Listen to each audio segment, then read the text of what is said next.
Hey, what's up, fellas? What's going on? Is it bedtime for Zan? No. I woke up like an hour ago.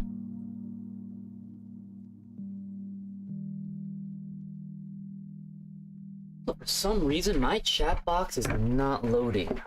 What's the problem? Should open if I were to do just chatting. Oh. Wait, why does my chat box show here, but not on my AFK screen? 1 second. Maybe I'm supposed to move it here. Oh! I see the problem now. I see the problem now. Haha. Oopsies.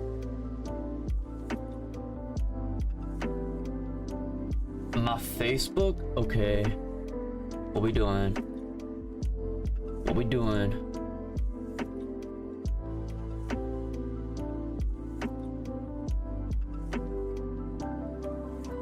Oh. I don't know what that is though.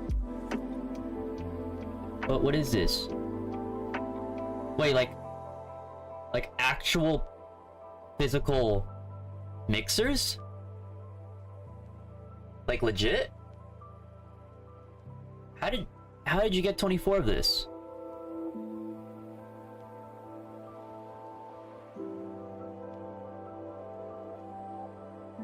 Like you already have? Wait, you're gonna have to explain this one. Yeah, tell me later. But okay. Okay, cool. That's cool. Let me see if I can get my... Is my music too loud at the moment? You guys can still hear me okay, right? Oh, I think I just noticed my camera just like glitching a little bit. It didn't freeze up or anything, right? We're good? No, reduce that just a little bit. There you go. Hey guys, what's going on? Hi. You guys miss me?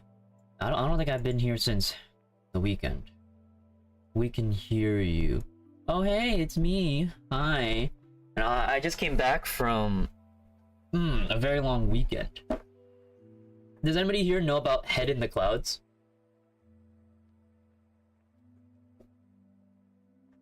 Can't even dance right now. Injured both my knees. Hurts a lot.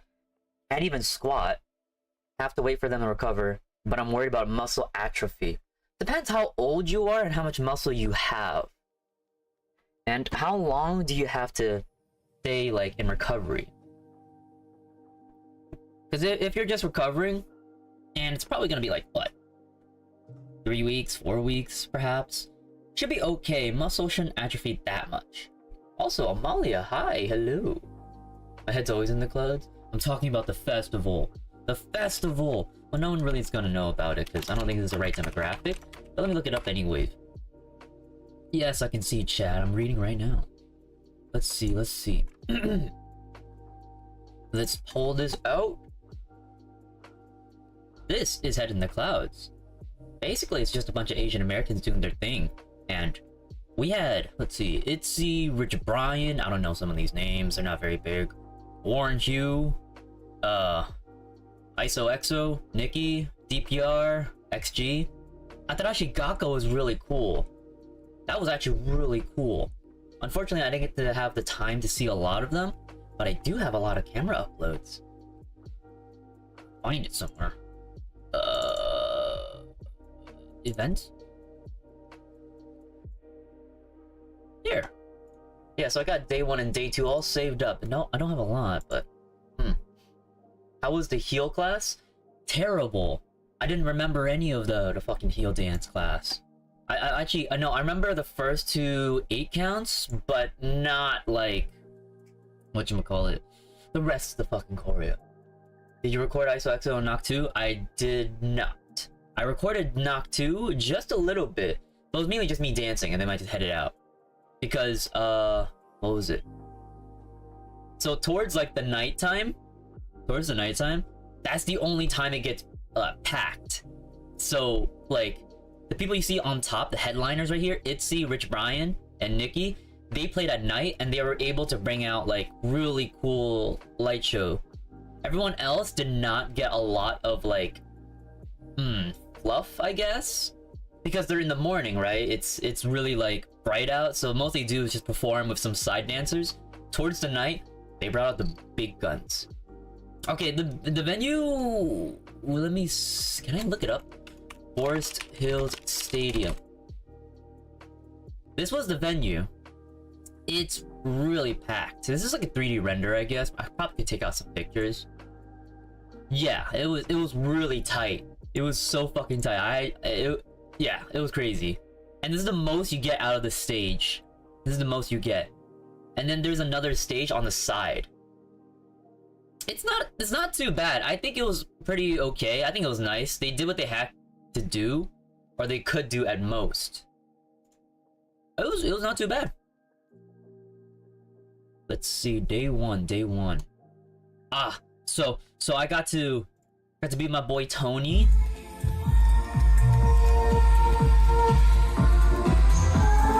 It was rainy as shit though. Yeah, sure. Yeah, it was really fucking rainy on the first day. It was storming for like 5 hours. But I got to meet an influencer out in the wild. I blinked though, so don't look at that one. I still blinked. This one is okay. I met a TikToker in the wild. We had a couple of pictures, a lot of pictures. Then we had Tony. You guys know Tony. Tony's always good. He's always pretty good. We didn't take really good pictures. We were just following the crowd. Did I have anything else that was good? Oh yeah. So this is the Wang experience. Can you believe it, Tony? Bro, this is the Wang experience. I can't fucking wait, bro. They had a Jackson Wang experience. If you guys know what that is. You guys know about Jackson Wang? He has like an elevator prop where you can walk inside and watch. Yeah, no, never mind. I was just screaming the whole time. I don't think you want to listen to that. Never mind. Let's get back to the venue. Oh, they had ITZY.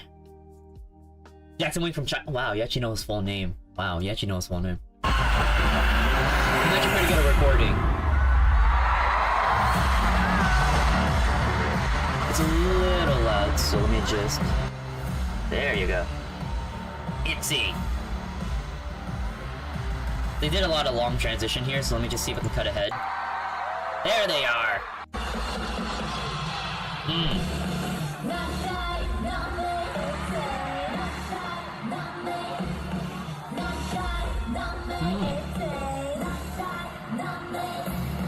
I might have dawdled a little bit. Their set was really good. I think they were like clearing out the show. Yummy. I couldn't. Oh, that was my friend in the front. We couldn't get into that part of the section. Like the floor seats, they were actually VIP. This costed $200 to get into, whereas my seat was like $100. We were not allowed onto the floor, so I couldn't even get to see them that well.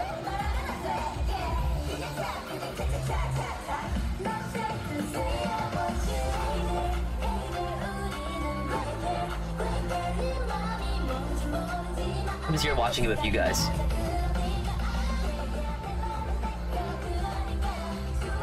So good.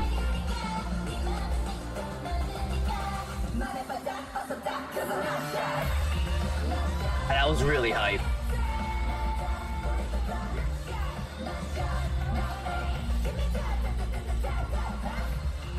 Alright, enough of ITZY, because I think the rest of it is just me holding my phone kind of awkwardly. What else was there? What else was there? No, not that one. I had a couple pictures of them. Yeah. It was actually pretty good. Did I have it from a pose?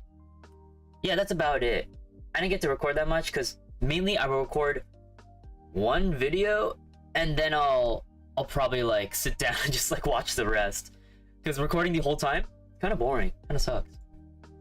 Who did your panels? They're cute. Oh, my artist friend did. I would have credited her, but she doesn't have a page set up yet. And then day 2, I can go through this a little bit actually. Oh, this was the side stage. So the main stage you just saw, it was very big, but during each set they played, it would go back and forth from the Honda stage to the main stage. So if the main stage was done, then the side stage would immediately start playing something else. And they had Atarashi Gakko. If I don't know what that is, do y'all know what that is? Atarashi Gakko? It's a group of Japanese girls. Oh, and I was on my boy's shoulders at that time. It was hard to see from everyone because I'm 5 feet. So I'm like, alright, let me get on your shoulder. I need to record this shit. That's... Honestly, I wish I was a little bit closer.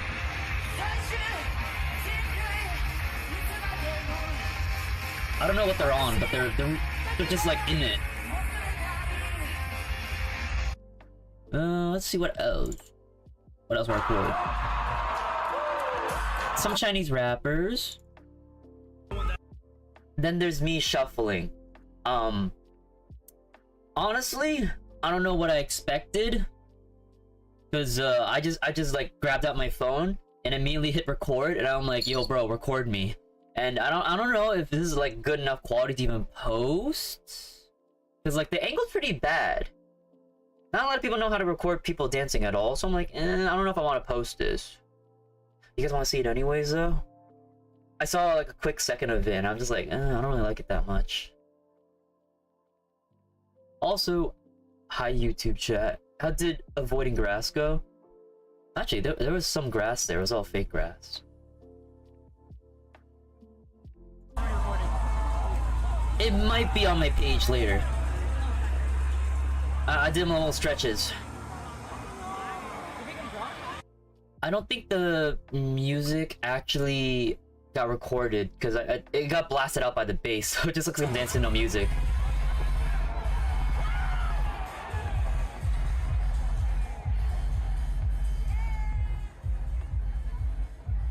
Actually, not too bad. But the lights are like flashing like crazy.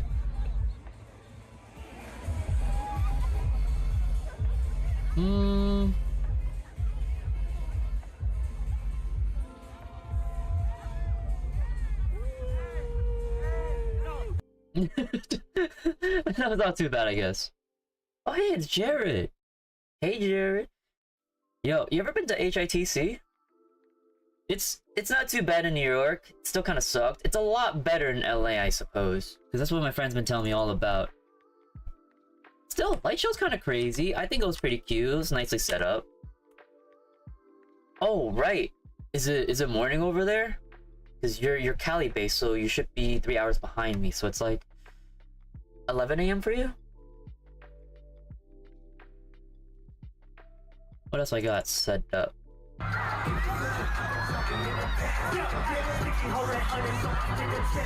So towards the... Oh, Nikki didn't show up last year? Oh, Nikki showed up here actually. And it was actually really nice. So, here's the funny story. So, around 9:30, Nikki sang her last song and then said her goodbyes and goodnight. But the event ends at 10 sharp because there's a curfew. It's Forest Hill Stadium. It's right packed in like a residential like area. So they have to cut it short at 10. So by 9:30, Nikki left. And let me see if I recorded her stuff. I don't know if I did or not. No, I didn't. But towards the end, she left, and everyone was just like, is that it? Is there no encore? It's 9:30. You're supposed to end at like 10. But they turned on like all the lights. So that was like the implication that like the stadium is closed. So right after that, everyone left. We were all running to like the exits and shit.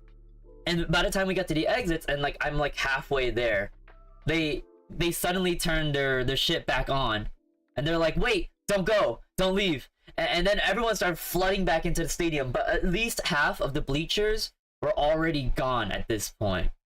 But like they turn on this shit. New York City is such a big part of why. Let's see, was it that part? This part? I think it was here.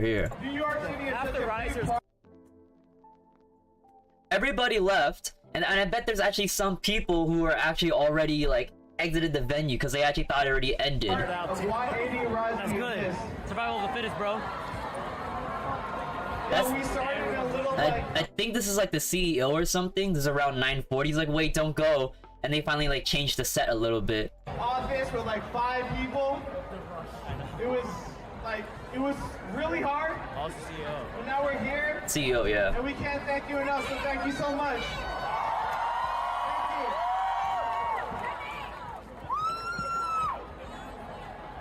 Yo, we can't end it that way.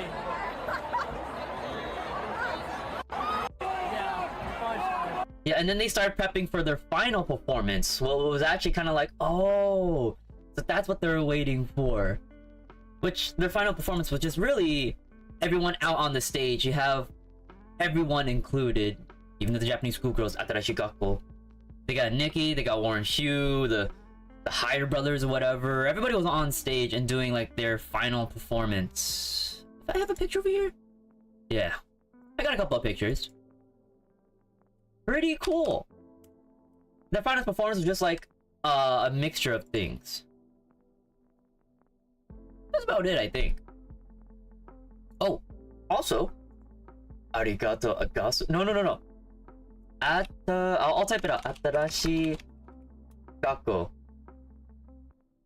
It's a bunch of Japanese schoolgirls who just like do some crazy like headbang shit and synchronized dancing. And many times they do like little tricks where they just like prop someone on like one of their shoulders and just jump around. Did Joji make an appearance by chance? No, he didn't. That would have been really cool though, but he didn't. Probably not. No. Well, that's what everyone was asking. They're like, "Yo, is Joji gonna show up at the end?" Because they were singing Midsummer Madness. And I'm like, oh my god, is George gonna show up now? Is he gonna start singing about them? He didn't. Did he show up in LA? Who is your favorite? I would have to say Warren Hugh and Rich Brian when they did like their duo set. Which one was it? Is it this one? I like this one.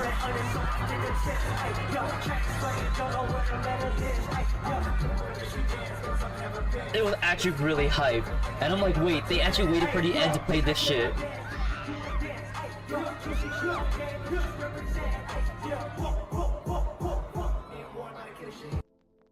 Also, I noticed I was at the concert, and this is actually like my first bigger concert, or one that's more like open to Asian Americans.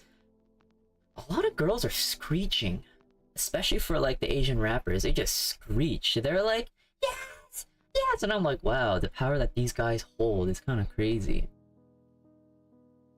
They were actually killing it on stage, and I was so glad to see like the last set.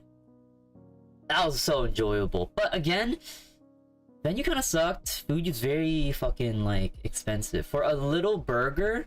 If you wanted to eat some food, a burger of this size that fits in your hand, nothing else, just cheese, patty, tomato.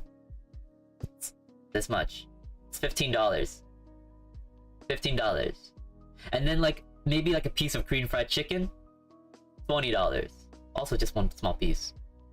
And then I made like a group of friends somehow, and I noticed because like they were just rationing their one burger. Like they took one bite and they're like, here, bite half, and then share across the group. I didn't take a bite though because I wasn't really hungry, but also I'm just like, this is kind of a sad burger, and that's $15. Each bite you take is quite literally $3 a bite. But they offered, and I'm like, nah. Oh, which gets me to this point. I met a mutual friend, and you probably might recognize him from the Zanferno show I had. His name's Dafa. I met him day one of the festival. It was a little bit after it finished raining. I'd say around 5 p.m. I was soaked to the bone with Tony. We're like kind of freezing out here, and we meet Dafa, and I'm like, yo, you're here too. He's like, yo, what's good? And we're like, yo, what's going on, yo? And then we're meeting his boys, or like a groupie of his friends, mutuals of mutuals, and I meet a couple of them, and sooner or later we all squad up. We're like maybe like a group of 10 guys, and we're just like, yeah, let's just move as one now. And I'm like, okay, cool. It's better than me and just Tony. We can have like a whole group to be with. And as we're moving and grooving and we're talking, for some reason, 80% of them knew me. And yeah, there is some screen tearing, but it's not too bad, I think. Probably because like I'm exerting my computer too much right now. But for some reason, the group of boys somehow knew me. And I'm like, wait, you guys know my name, Zanouji? They're like, yeah, I think I know you from someone. And I'm like, who? And they're like, I think I know you from Cecilia. And I'm like, what? Cecilia? Cece? My high school friend? They're like, yeah, I've seen her at parties before, and like, you know, we're at like a concert right now. So I'm like, wait, so all y'all know like Cecilia? And they're like, yeah. And then by default, they know me because apparently Cecilia has been talking about me and using my name. Like, yeah, I know Zanouji or something like that. Like, my name's been dropped so many times that I'm just like already familiar with these group of boys. And I'm like, okay, cool. And then they started recognizing like the videos I made. A funnier portion was because like this one guy, or no, not one guy, the whole group of them, they were all really drunk. They said they were like 5 to 10 shots in, so they were like a little bit incoherent. But like, you know, that's the fun part of it, going to a concert, getting really wasted. This one guy, he was saying, because I saw him scroll through his Instagram feed, and I noticed that video where I was dancing with Pikagen, and I'll let me bring that up real quick. See if I can bring that up. The screen. This one. It was this video. And I'm like, wait a second. I just saw something on your screen. I know that guy. And he's like, oh shit, you know Zanouji too? And I'm like, yeah bro. Like those two people dancing, I know them. He was like, oh shit, I know Zanouji through a friend, and her name's Cecilia. I'm like, oh shit, really? I also know Zanouji. And my boy Tony, he also knows Zanouji. Like, this is his studio that they go to make videos. And I'm like, yeah, I know Zanouji. Yo, let me show you my gram right now, because I know him. And then Tony, on the side, he was just like, his jaw was just open. Like, he had no idea what the fuck was going on. He couldn't even believe that it was happening. He was like, I'm like, yeah, keep the joke going. I'm like, yo, Tony, you know Zanouji too, right? I got Tony to do this shit with me as well. They're like, yeah, we also know Zanouji. And then as I pulled out my phone and I showed them like my Instagram, he was like, wait, you're that guy. And I'm like, yeah. And he still has like his drink in his hand. I took off my hood just so like he could like recognize me a little bit better. But he was like, oh. But I guess because he was like so sauce, he couldn't even recognize me at that point. And I'm like, yeah, I'm that guy. And then I had to explain to the rest of the group because they're also really drunk as well. So I had to give them a little bit of hints, you know, a little push on the back. The other guy was like, oh yeah, I've been watching like Zanouji like 1 month ago, and I was watching his stuff. And I'm like, yeah, that's me, bro. He's like, what? You are? I'm like, yeah, red and blue socks, tape cross. He was like, that's you! Oh, that's you! Oh, that's you! I'm like, yeah. I had to mention the red and blue socks and tape cross, and that's all it took. I don't know why I had to say that, but I guess that's the only thing recognizable about me. I think I want to change my image now. I don't want the red and blue socks. I don't like them. Should I be keeping the red and blue socks just to keep making tutorials? Is that my image from now on? I really hope not. That's the only way I got recognized. But it was a really good time, you know, because I don't know how it happened, but I got immediately accepted into the group. I had no idea who they were, or like even how I just met them through one mutual friend just because I wanted to say hi. I met the rest of their boys, and apparently nearly all of them know me, and they just like assimilated right away. The tape cross is iconic. That's all what they know about me. The tape and the red and blue socks. I don't want the fucking merch. I'm not making it. Would have been funny if they're watching now. I don't think they'll be watching my Twitch. They're not really like Twitch users. They mainly just watch through like YouTube Shorts and like just knew me like word of mouth from a friend and like followed me on like Instagram and stuff. Because the other guy was like a dancer, I think, and he said I started watching you about like a month ago, and I'm like, oh shit, for real?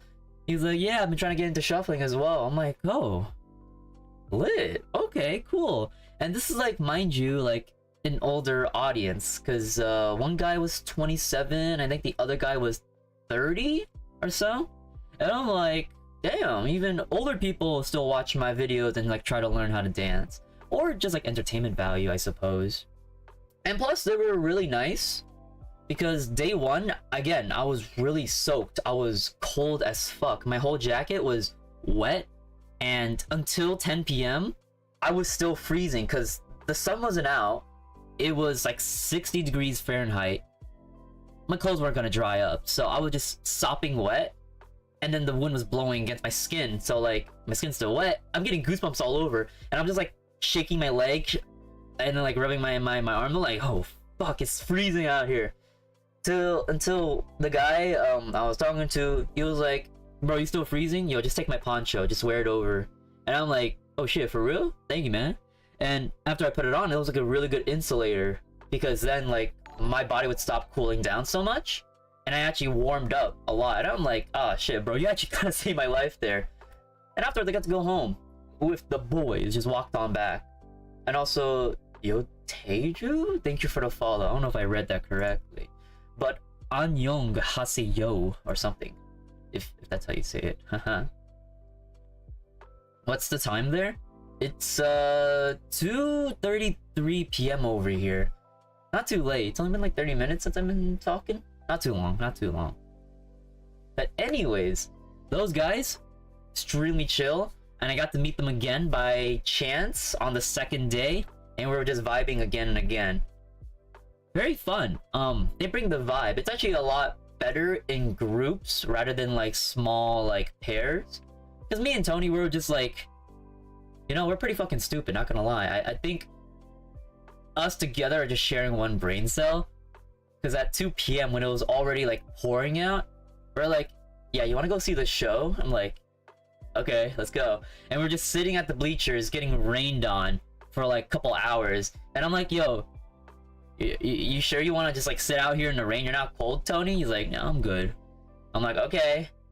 A couple hours later, we get out of the rain and we're cold as shit. I'm like, yo, I'm fucking freezing, man. And Tony was like, yeah, me too. And he couldn't even speak properly. I'm like, all right, let's go do knee ups. We're gonna do like warm ups for like a whole minute. So we started like jumping in place until like we started like heating up our body. It didn't work that well. We were still cold after. And I don't think we're gonna do that dumb shit again. Ever. Not a good time.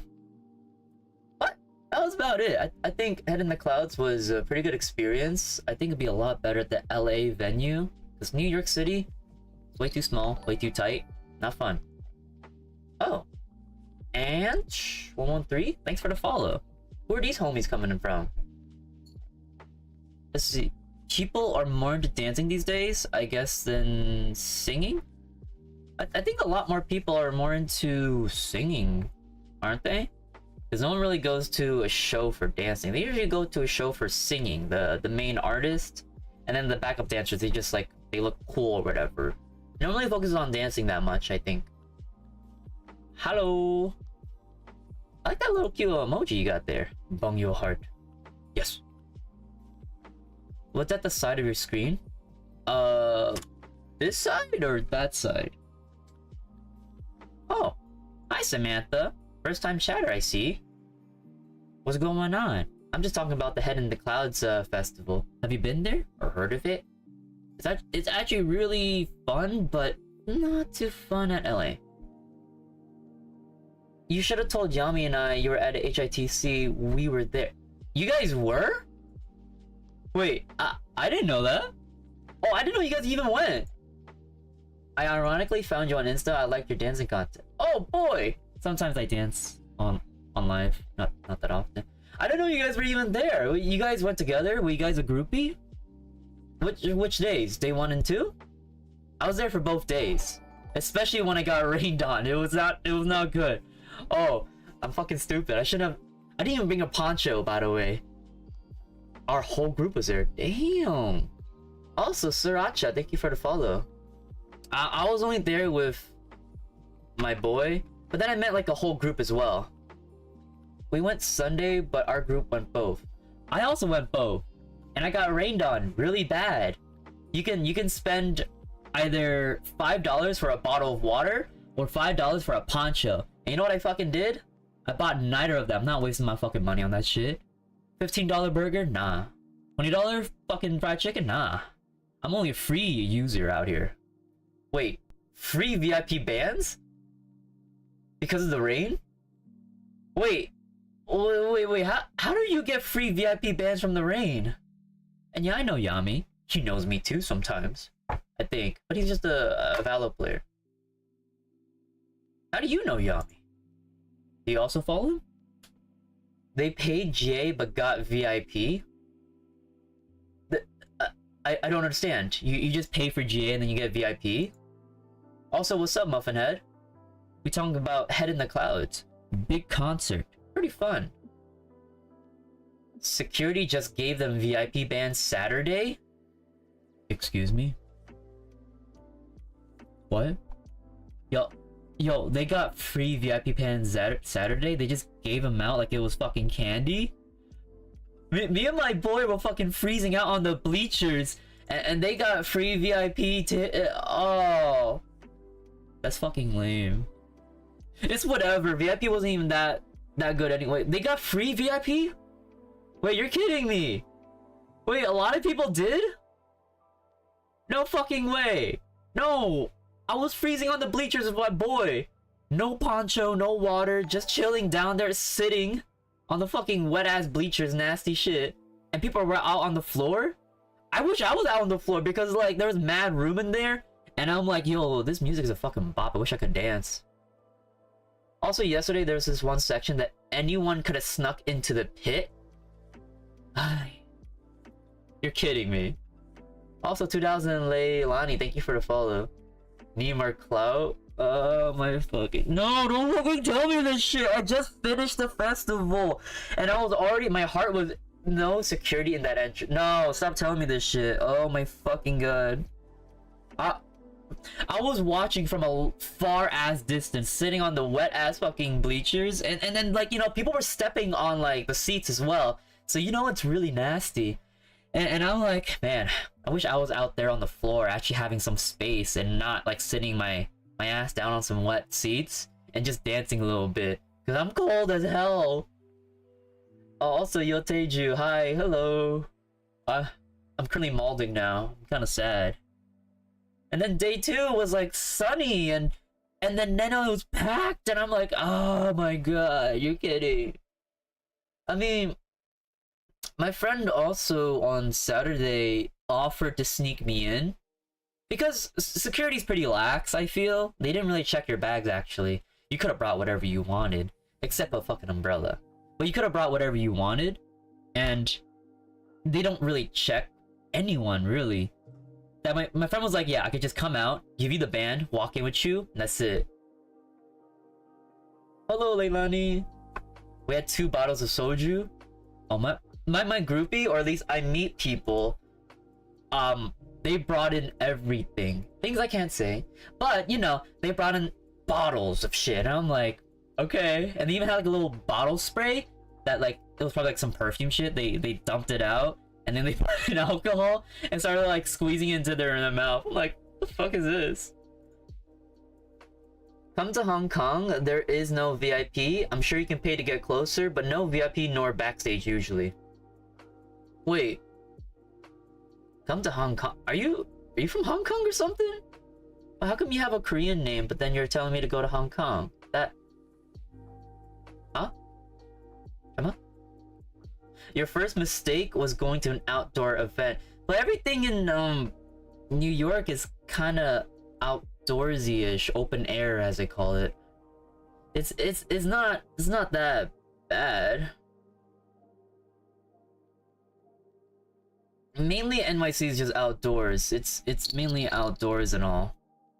So it's kind of like, because they said the show will go on, rain or shine. So that's it, you know, just pull up. It won't be canceled unless there's like some bad weather, like it's windy as hell, it could be dangerous, you could get hurt. The very human being. Oh, thanks for the follow. Hello. I'm in the YouTube and Twitch chat. Oh, yeah, if anyone's in the YouTube chat right now, you can always switch over to my Twitch chat arena. Because, you know, my Twitch chat arena is pretty nice. You should add membership.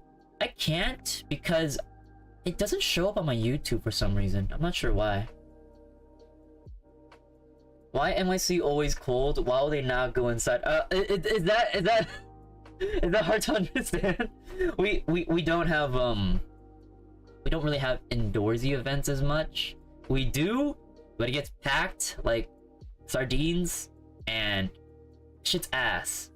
The only thing good about this place is that you can have like a lot of events at like the palm of your hand, because a lot of things can happen in New York City, mainly events. The venues suck, but at least they're playing, you know? But definitely next time, I think maybe around next year, I'll probably go to LA to actually check out HITC. Because New York City, I only went there because of out of convenience. Just a normal being. Oh, son, oh, okay. Thank you for the follow anyways, though. Hello, Anna. I'll be normal. Oh, okay. Oh, Samantha has followed. Oh, welcome aboard. We have more people now, yes. Oh, you're not an alt? Oh, I thought you just had like an alt name. Oh, you lost your other account. Oh, how you lose your other account? I know some people, they be losing their accounts and they just rename themselves. Nothing is outside in Canada. We only have like 2 months of summer and you can't even go outside because the forest fires are filling the air with smoke and you feels like actual hell. Your cam is spazzing doing these weird lines. Oh, no, that's just my lo-fi glitch effect. Yeah, don't worry about it. It adds to the aesthetic.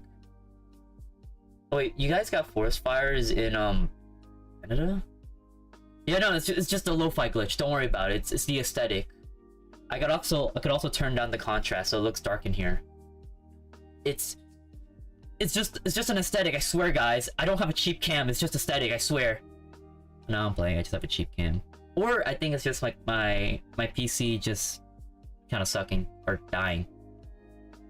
Yo, it's Lil Emmy. Hi. I'm new here. I'm Zanouji. Yeah.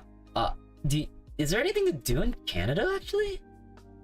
I only know things that happen in California, Texas, and then New York. Canada is kind of like, it's I haven't gone out in 2 weeks. The whole province is on fire.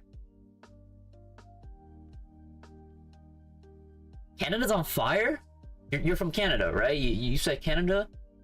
How's there? I thought Canada was just like cold as shit and snow everywhere. Also, thank you for the follow, Emmy. Bebo Woo. Hey, thanks for the follow. Welcome aboard. Typical American. Oh, I see. Oh, okay. But nice to meet these new homies. I'm sorry if asking your age is inappropriate. Oh no, it's okay to ask my age. If you want to check, my bio is below the Twitch thing. I put all of my info there, so it's a lot easier to check. But I am 24. I am old. I'm very old. I'll sit next to here's the thing. HITC, Head in the Clouds, Asian American Degeneracy. My friend Tony, because he was waiting for me at the venue, he was like, yo, Zanouji, I saw everyone that looks like you. I saw so many 5 feet kids with a perm. And I'm like, yo, don't say that, man. I'm not a default, please, come on. You're like, no, I thought I saw you before, but it wasn't you. And I'm like, come on, man, I'm not default, come on. But yeah, I'm pretty fucking generic. Because the moment I got there and you see every Asian boy with a perm, with earrings, a little cross shit or whatever, or black studs, some tight ass jeans or some shit, or whatever's trending, and I'm like, there's a couple of really good looking fellas over there, like statistical outliers, like they're 6 feet, crafted meticulously, jawline, flawless skin, and I'm like, I'm competing with everyone else here. I don't think I'm gonna make it here. I'm not getting no bitches. Unfortunately. I'm in Pennsylvania and I'm melting. Oh. It's hot over there? Thankfully it's like 74 degrees right now. Do you get work for Guess Who? No, I don't get any work at all. I don't get any work. It's the Asian TikTok fuckboy look, no offense. I know. And I'm not even a fuckboy, but everyone else is kind of like looking the same as me, and I'm like, ah. So we all went down the same path, and I'm like, it's very whatchamacallit, easy to tell and predictable that everyone has like the same origin story. Because as I sat down, and everyone starts mingling with each other, they're all sucking their vape or Juul or hitting some shit, and then they're all drinking. And then, you know, everyone's talking with one another, be like, oh shit, I can't wait for XG, ITZY, and DPR. And I'm like, yeah, I don't know any of these artists. I don't know any of these. Yeah, M5. How's your day going? It's going okay, I guess. I'm just talking about the festival I went to earlier, and I'm like, I met so many people with similar aspects about me, because we're all Asian American, and we're all basically the same with the perm and dyed hair. The guy next to me, his name was Daniel. No offense to him, but yeah, he's just like me for real. He's just like me for real. Dyed blonde hair, heartbroken a couple of times. Now he's just like, fuck it, I'm gonna just spend time for myself and just go to these parties and enjoy myself. And I'm like, okie dokie. A lot of people there, they're just like heartbroken Asian Americans who have nothing else to do with their time. So they get wasted and go to parties, go to concerts. He's a chill guy though. Chill guy. And I met a lot of people like that. But the really scary and funny things were happening right in front of me when the Asian rappers came on the stage. And of course, they're really good at singing and dancing and rapping, and they're really charismatic, they're good looking, probably 6 feet or some shit, took their shirt off, abs, right? But girls in front of me, they were standing the entire time, screeching, calling out their name, and then one of the girls, I was with my boy, like I'm just like, dude, did you not see that over there? That girl, she had her phone, right? And there's like a clear case with a little Polaroid in the back, right? She took this shit out, and she's like, I'm single, oh my god, look at me! And I'm like, what the fuck? And I don't know if the boyfriend was sitting with her, or just like a friend, but that is like hardest red flag I've seen in my life. I mean, it was probably a joke. In the end, it was a joke, right? But I'm like, damn, she did that shit so fast. And I'm sure she's like younger than me, so she probably don't even give a shit about a relationship, low key. And she was just tapping him like, I'm single, oh my god, you know, and I'm like, she's talking, no, he's talking to me. Well, when he said I love you, he's talking to me. And I'm like, oh, okay. And the group was like, nah, girl, you delulu. And I'm like, delulu? People actually say delulu instead of delusional? They say delulu now? That's a thing? I'm a brown Asian. I feel like we're a subspecies. Oh, no. The entirety of AAPI was there. It's all good. It was a whole Asian American family right there. But all of them was just same shit. Permed up hair, dyed hair, a bunch of accessories, escapism, alcoholics. All the K-pop people are good looking. Exactly. And they have a lot of charisma on the table. I used to party in club, but I stopped because of an accident. So now I stay inside and play games. It's kind of like me. I can't handle people that make standing an artist their hobby. Oh, it was so scary too. I've seen the girls, and I'm like, some of the girls are very pretty, by the way. But the other girls, they give me the ick, and I've never used that word ick, but now I feel like I'm part of Gen Z when I hear this shit, and I'm disgusted I'm saying this, but they are delulu and they give me the ick. Maybe that girl is just really overly enthusiastic. Like, some of the stuff was pretty memey. It was pretty funny. Like, when, like, some of the artists come out, and then when they finish their set, a bunch of guys or girls, like, if it's like a girl artist, the guys be like, ooh, ooh, ooh, like, they start barking or like going off like monkeys, like, ooh, ooh, ooh, ooh, ooh, ooh, ooh, and they're like, they started like a little chant, and I'm like, god damn, they really like Etsy or something, I guess. That's cool. And the girls too, they started barking as well for like some of the male artists, and I'm like, you know what, I feel you on that. And they're like, because one of the artists was wearing a jacket and probably like a tank top underneath, they're like, take it off, and I joined in too, because I'm just like, yo, fuck this shit, I'm in, boys, take it off. It was funny. I enjoyed it, I was part of it. But some of the girls go crazy with the standing. They scream the entire time, and I'm afraid. I do be afraid sometimes.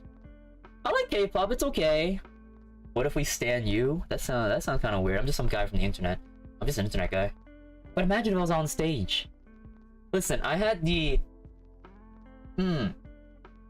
Delulu for real, no cap, on God kind of moment. I saw like the artist performing on stage, and I thought, what if that was me?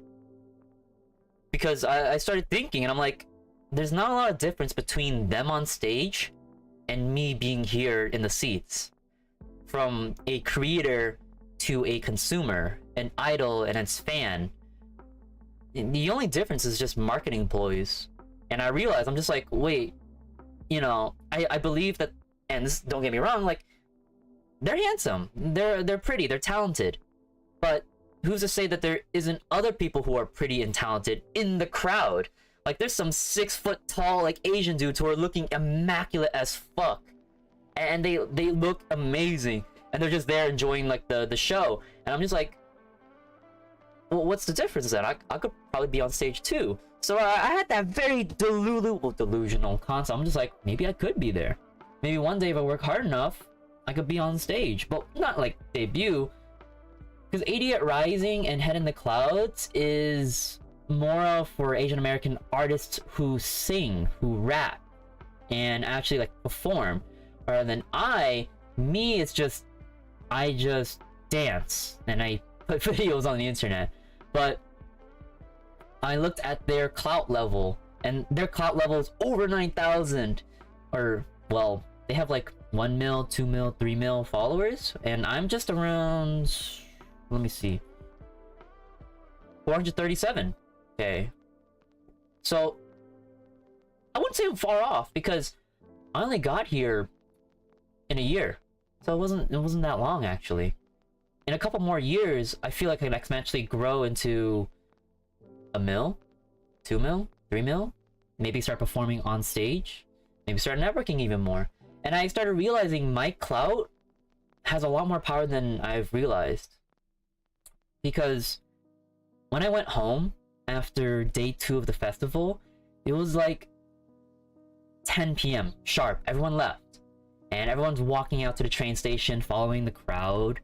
And I walked off pretty far with Tony until maybe we were like 10-20 minutes away from the venue.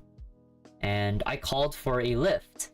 But it took like 10 to 20 minute wait time just to get a lift. And like day 1, when it was like raining and I guess not a lot of people came, it took me like 1 minute to get a lift. So this time I was like a little bit stressed, and I'm like, fuck, it's taking 20 minutes to get a lift, and it canceled 2-3 times on me. And I'm like, holy shit. Like the little loading bar on it was inching closer and closer to 99%, and a little bit to a pixel to finishing. And it says, yeah, we're still finding your driver. Don't worry, you're booked. We found your driver. Just give us 10 more minutes. And I'm like, fuck this shit.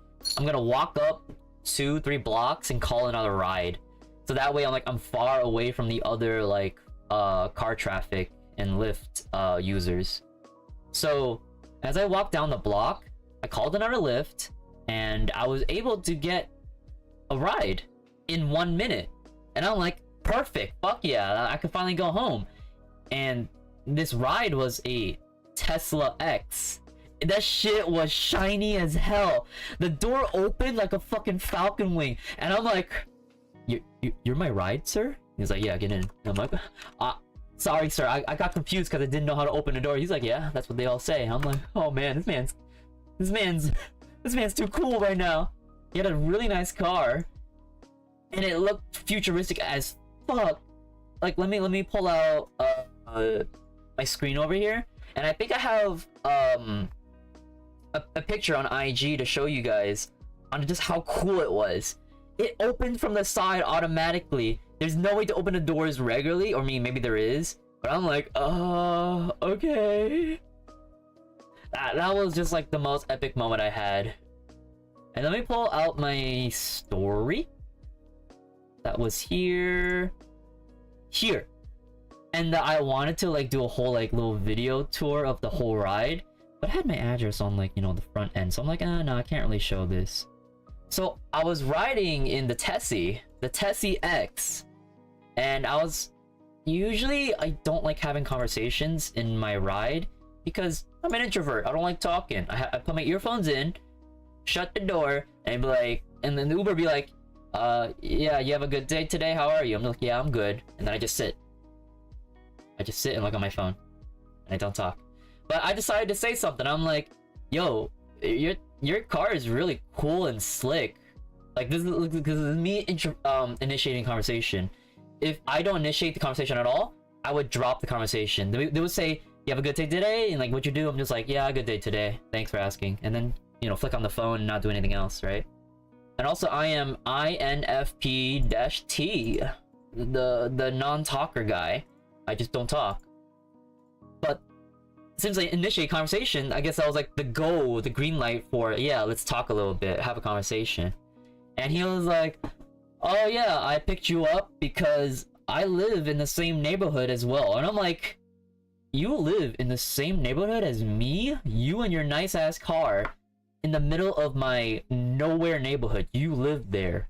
He's like, yep, yeah, I do. And I'm like, oh, okay, lit. And then we start having like casual conversation. We're just chilling and talking about our neighborhood, talking about the party venue. He was like, oh yeah, you just came from the party, right? I'm just like, oh yeah. It was like this Asian American R&B concert with a bunch of other stuff. Some EDM, some pop, some K-pop, J-pop, whatever, right? And then we got on the topic of social media. And we're talking about how like short form content can really ruin your attention span.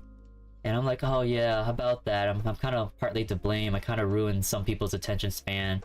But you know, I do a good thing because I post dance videos. You know, I like contributing and adding some value to like social media, because I don't want to post like stupid dumbass memes all the time and not have any value. You'll make a lot of bread and clout, but what's the point if there's no like contribution behind it? Oh, and Lamar, thank you for the follow. So as I was like talking about it, he was like, oh, you dance as well? I'm like, yeah, I do social media and stuff. Now I guess I'm pretty big. I have a following. He's like, oh yeah, how much you have? And I'm like, what platform? He was like, the biggest one. I got 1.6 million. He's like, really? And we were at the red light, and I'm like, yeah, I just dance. Yeah, he's like, oh damn, can you show me something? I'm only on Twitter and all, but like I would love to see something. And I showed him a video of me dancing, and it was, let me pull this one up. This one, my favorite one.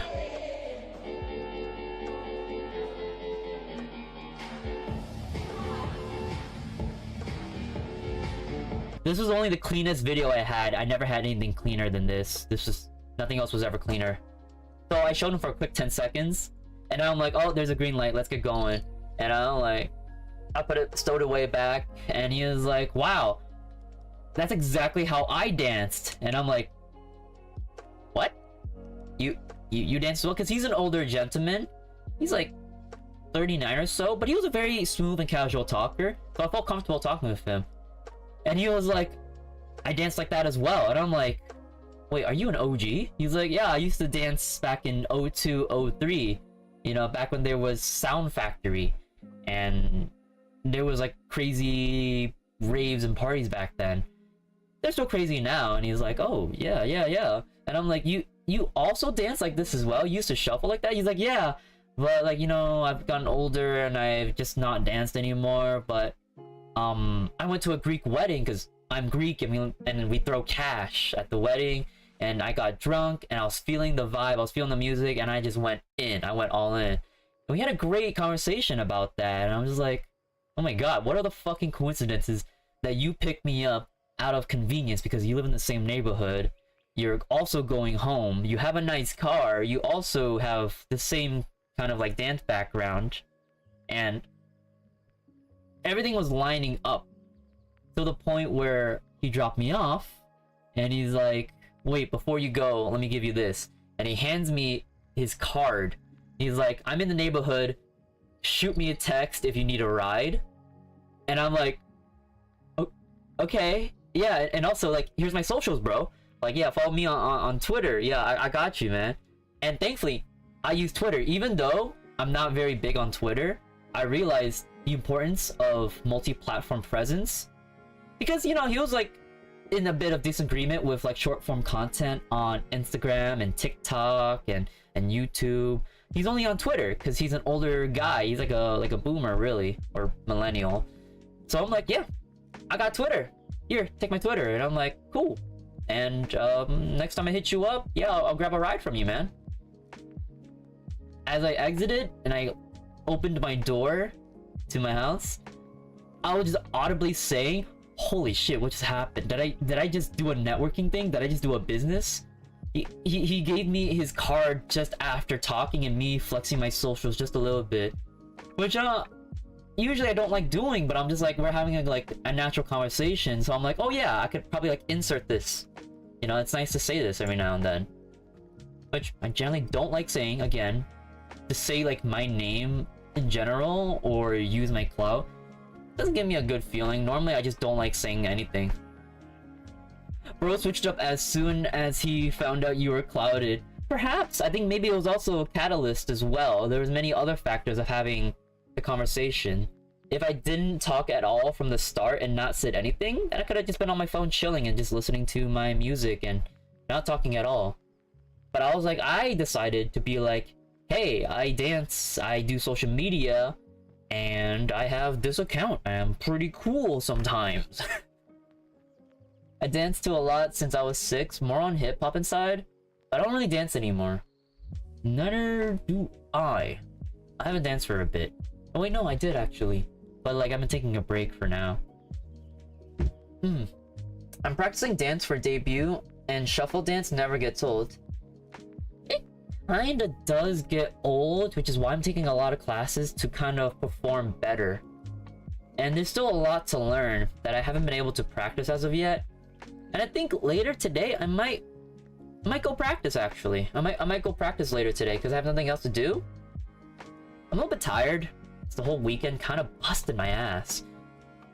But also again, it was kind of invigorating. Like, I don't really like going out. I go out like maybe once a month, once a year to these big events, raves, parties, or concerts. Because again, I don't really like going out that much. But just to try it once with my boy Tony, I'm just like, yo, if you're down, I'm down. Let's go. Heading to clouds. He was like, all right, let's go. I even went to a Jackson Wang concert with him, and just to experience it. And every time I go out, I always have a lot of fun. Like, my mindset before going out was just like, no, I don't want to go. I'd rather stay inside and play video games and just watch anime. But now, now that I go out, every time, once a month, even though I'm not looking forward to it, I'm just like, alright, I guess I'll try to have fun. I have fun naturally. I meet people naturally. They come to me and they talk to me and they somehow know me. And I'm like, is this the power of clout? Like, no matter what, I thought it was just like a 10% chance, because that's kind of the math I did, calculated. I'm just like, there's a 10% chance from when I talk to someone that they'll know me. 1 out of 10 times, that one person will know me. But this is happening more and more often when I go out, and I'm like, wow, small fucking world. I just mentioned the tape and they know me. I have shuffler friends, and I asked if they seen your content, and as soon as they saw the tape, they were like, wait, I know him. Who are your shuffler friends? Are they from Cali? Are they from Cali? Cali, New York, Texas, Canada, Japan, China? Cali based. Kento baby? Mary Grace? Because at this point, I think, because the dance community itself is pretty small, right? It's actually smaller than you think. And the big names in dance community, again, we're actually a small community, so it's actually quite easy to meet some of these bigger names because, again, we're just normal people at the end of the day. And to know all these people, it's kind of just like knowing a classroom of people. It's like going to school again, really. And the classroom you pass by is just the people you know from social media. Not the same thing. I feel like your content is pretty unique as well. Is it? I just have a tape cross, bro. I don't leave home. But I am trying to expand out more. You're getting famous then? Is it? I guess maybe now I'm like recognizing the power, the control, the influence, and I think I'm ready to take on the world at this point because there's not a lot of shuffling content out there on YouTube. As I talked to my group of boys at the concert, they're like, oh yeah, I've been trying to learn shuffling from YouTube, and while your like shorts help, they don't have a lot of information that I can process because I only make 15 to 30-second short videos, and they can help you for reference, but they're not incredibly like in depth. So what they look at is this shuffle YouTuber known as Emmy Ratsley, who is again a prominent shuffler in the field for beginners because she released like 10-minute videos for shuffling, and they garner a lot of views as well as a bunch of other shuffle beginner tutorials. And I recognize with my intuition that I'm like, wait, I'm not even delusional or even confident. I just know for sure that I can make a way better video because these shuffle tutorials are so fucking lacking. And sometimes it makes me sad, sometimes it can be irritable, because I'm like, when I started, I was a beginner and I needed these tutorials to have like a starting foundation. And now that I've enhanced my skill set so much, I'm ready to overtake whoever has shuffling, because I'm already booming across like the rest of shuffling. The world of shuffling, there's not a lot of people in there, and this is probably like a handful. The popular names that you guys may know, and I'm maybe one of them, only 5 other names rival me. Well, I shouldn't say rival, that sounds kind of bad, but I'm a competitive person. I like being competitive, so I'll say that, yeah, they rival me, but I'm just holding back right now because I'm just chilling at my home, just watching anime or eating fried chicken. I like eating fried chicken and having Coke and fries. But right now is like my training period where I'm taking a lot of dance classes. And I'm going to the gym as often as I can. I'm a lazy person, but as often as I can. And I'm training up to be a stronger person physically and mentally. Building up self-discipline, building up the dance skills I need to be a more professional dancer. I'm not a professional as of yet. I am not a semi-pro. I'm an amateur. I'm a beginner. And I still stay a beginner with a beginner's mindset so that I have an open mentality to a lot of dance things. Because the more open you are, the more you approach things as a beginner, the more you learn. And it's kind of embarrassing as you approach things as a beginner, and I don't use any of my shuffling skill set or mentality while in these dance classes. I almost never try to transfer that over, because if I use something I'm comfortable with in class, then I'm not gonna be learning anything. I'm not gonna get uncomfortable with all the movement they teach me. And they taught me so much shit in 1 week, I'm losing myself. I got mad fucking embarrassed. Because they were doing the heels dance class. They're trying to do the fucking choreo. And I'm like, I don't want to do it anymore. And they're like, group three, where are you? And I'm like, I'm group D. They're like, come here. I'm like, no. They're like, no, come here. You have to practice. And I'm like, no, please, no, don't do this. And I'm like, okay. And then my head down, I'm just like slowly trudging my way over. I'm like, okay, I'll dance. I'm only gonna know like 2 8 counts, and I'm gonna fuck up everything else. But you know, I still kind of did it. You know that little shock thing when like you fuck up a piece of the routine and then you like look around confused? That's me half the time, but I'm still trying to do the whole thing. It hurt though. If you stream IRL once a week at a dance studio and edit a shuffle tutorial / vlog, I kind of do that already at this point. I actually stream IRL once a week or so for my dance studio, and I just dance practice. And some of the times when I practiced in my dance studio, or rather my basement, I am making videos. Like my Twitch stream will double as a work stream where I am making tutorials, I am chatting with my stream, as well as just practicing overall to get better, because most of the time I don't have a lot of time. Because most of my time is just spent in class. In class, I'm learning new stuff, but I'm not practicing it. I'm not doing the homework. Like I'm going through the lecture and theory, but I'm not like doing the homework afterwards. So my dance practice Twitch streams are basically me catching up on my classes and me doing new things.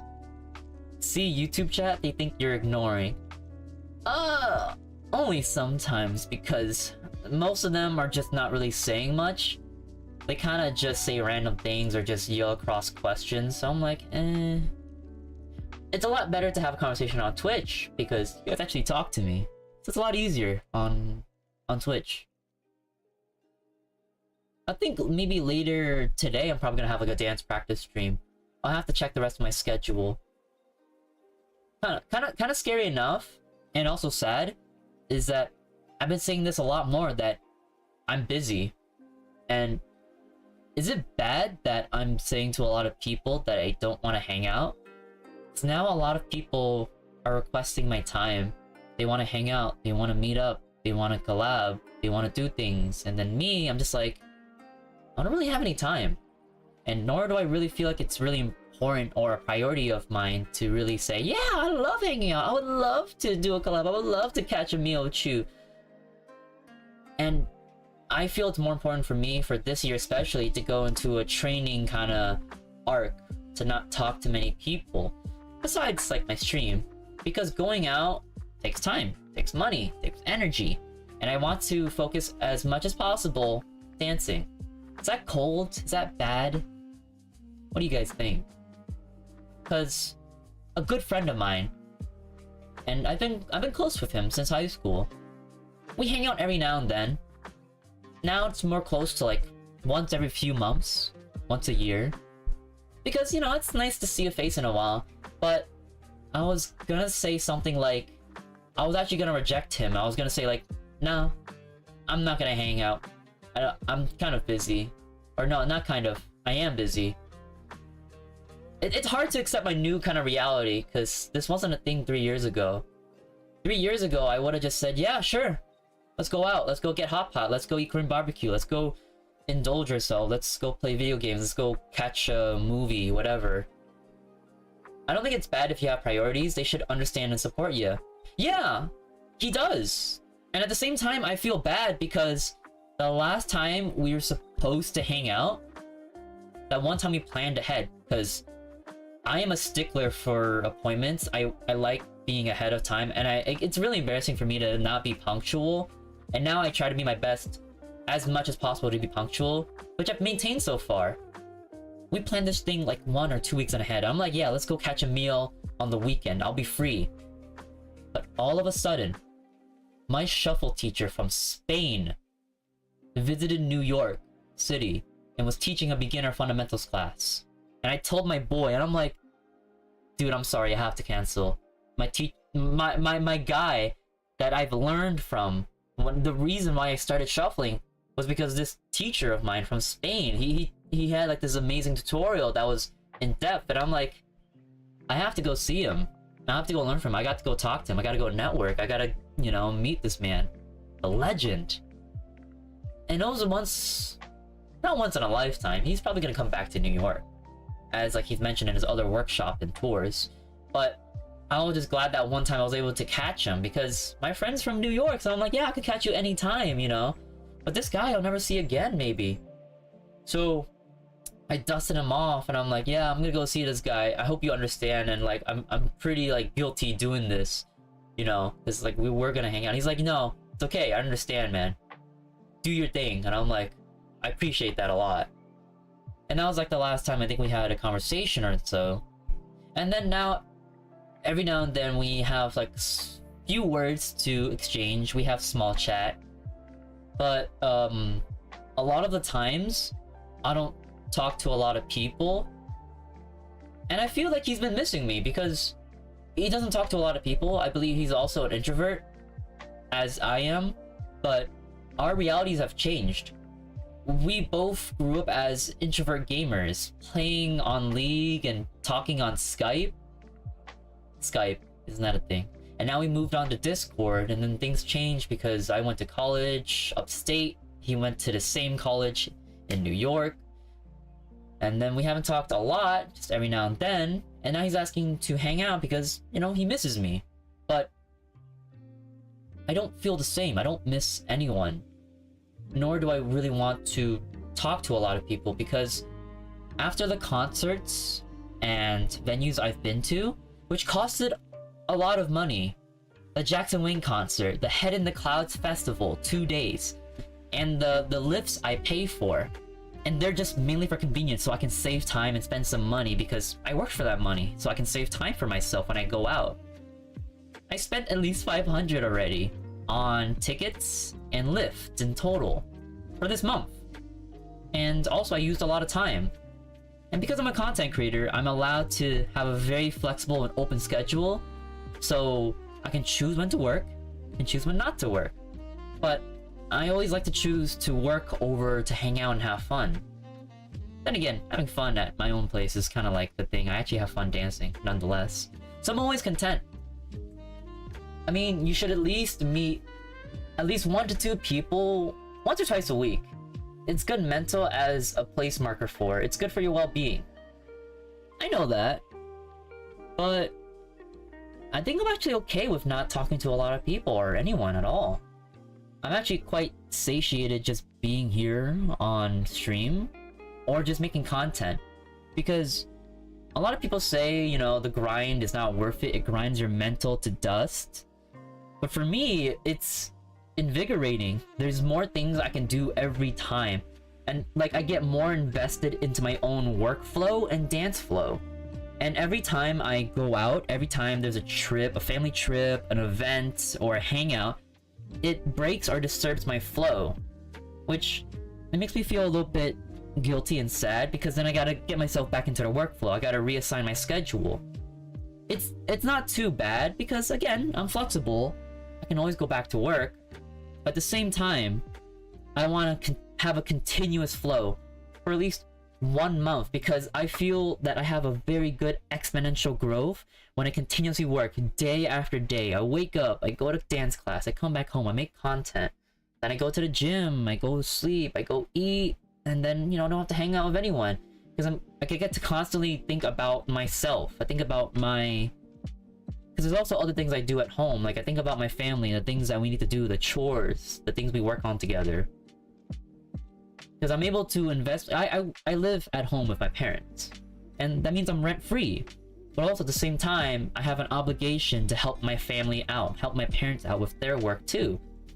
DIY stuff, you know, like cut down some trees in the yard, or help fix up some like fencing or whatever. Whatever my dad needs, whatever my mom needs. So I'm able to like put myself in a constant workflow. I'm able to manage my own dancing and track my progress, as well as make my parents' life easier, because they're also aging and a bit of workaholic attitude. And I guess their workaholic attitude has rubbed off on me and the rest of my family, because my sisters, I have three older sisters. They are also a bit of workaholics as well. But I think maybe it's a coping mechanism, and at the same time, we enjoy it as well because we're productive, and then we get to earn a lot of money, and then when the time comes, we all splurge on a family event or trip. And for that one trip, we don't have to think about work at all. We just think about each other and our presence. And I think I've started to notice that and enjoy that when I go out, because I worked for my own money. Now I do. I actually get to work for my own money, which wasn't a thing before. I didn't make any money before. I used to be just an unemployed guy who just danced on social media for 2K followers. No money, no bitches, no friends. Just me constantly practicing every single day.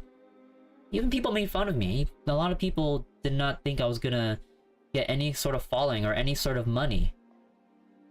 They didn't think I was gonna make it anywhere. Everyone told me.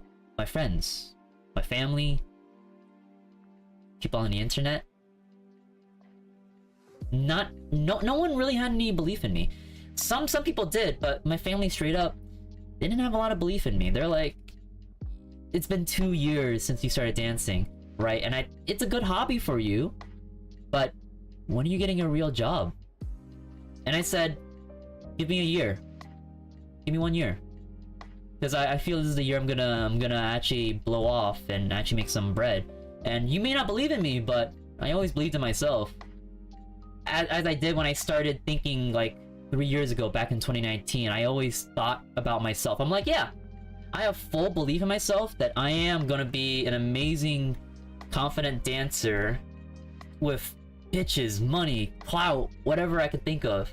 I wrote about this in my journal when I first started, kind of like a journey log, a whatchamacallit? A roadmap? Is that what they call it? Or a milestone kind of journal, whatever you want to call it. Just writing out the long-term goals you have for yourself in the future. And now that I'm on year 3 of being a dancer, a shuffler, or even more than that now, just someone who wanted to be a person that was better than before, I've adapted into my new mentality now. I'm starting to feel the effects, and I looked back at my old journal. I haven't written in it since because I've been busy, and I wish I could sit down for a little bit and write in it because I want to catch up with my own thoughts. And I looked back at it, and I saw my little sad handwriting on how crooked it was, how maybe I had like some tears in a journal because I was feeling so insecure at the time that I wanted to change myself that bad. And I even get a little emotional thinking about it. And I'm like, wait, a lot of these things came true already, right now. And the things that I've been in denial about, that I've been popular, that people know me, it's all reality right now. As much as I don't want to talk about my own like fame and fortune and my luck and the opportunities I've had, they just keep coming to me naturally. I'm not extending my hand forward to talk to anyone. They talk to me. Like the dance classes I've been in, they're all female dancers. It's Asian American. It's in Chinatown.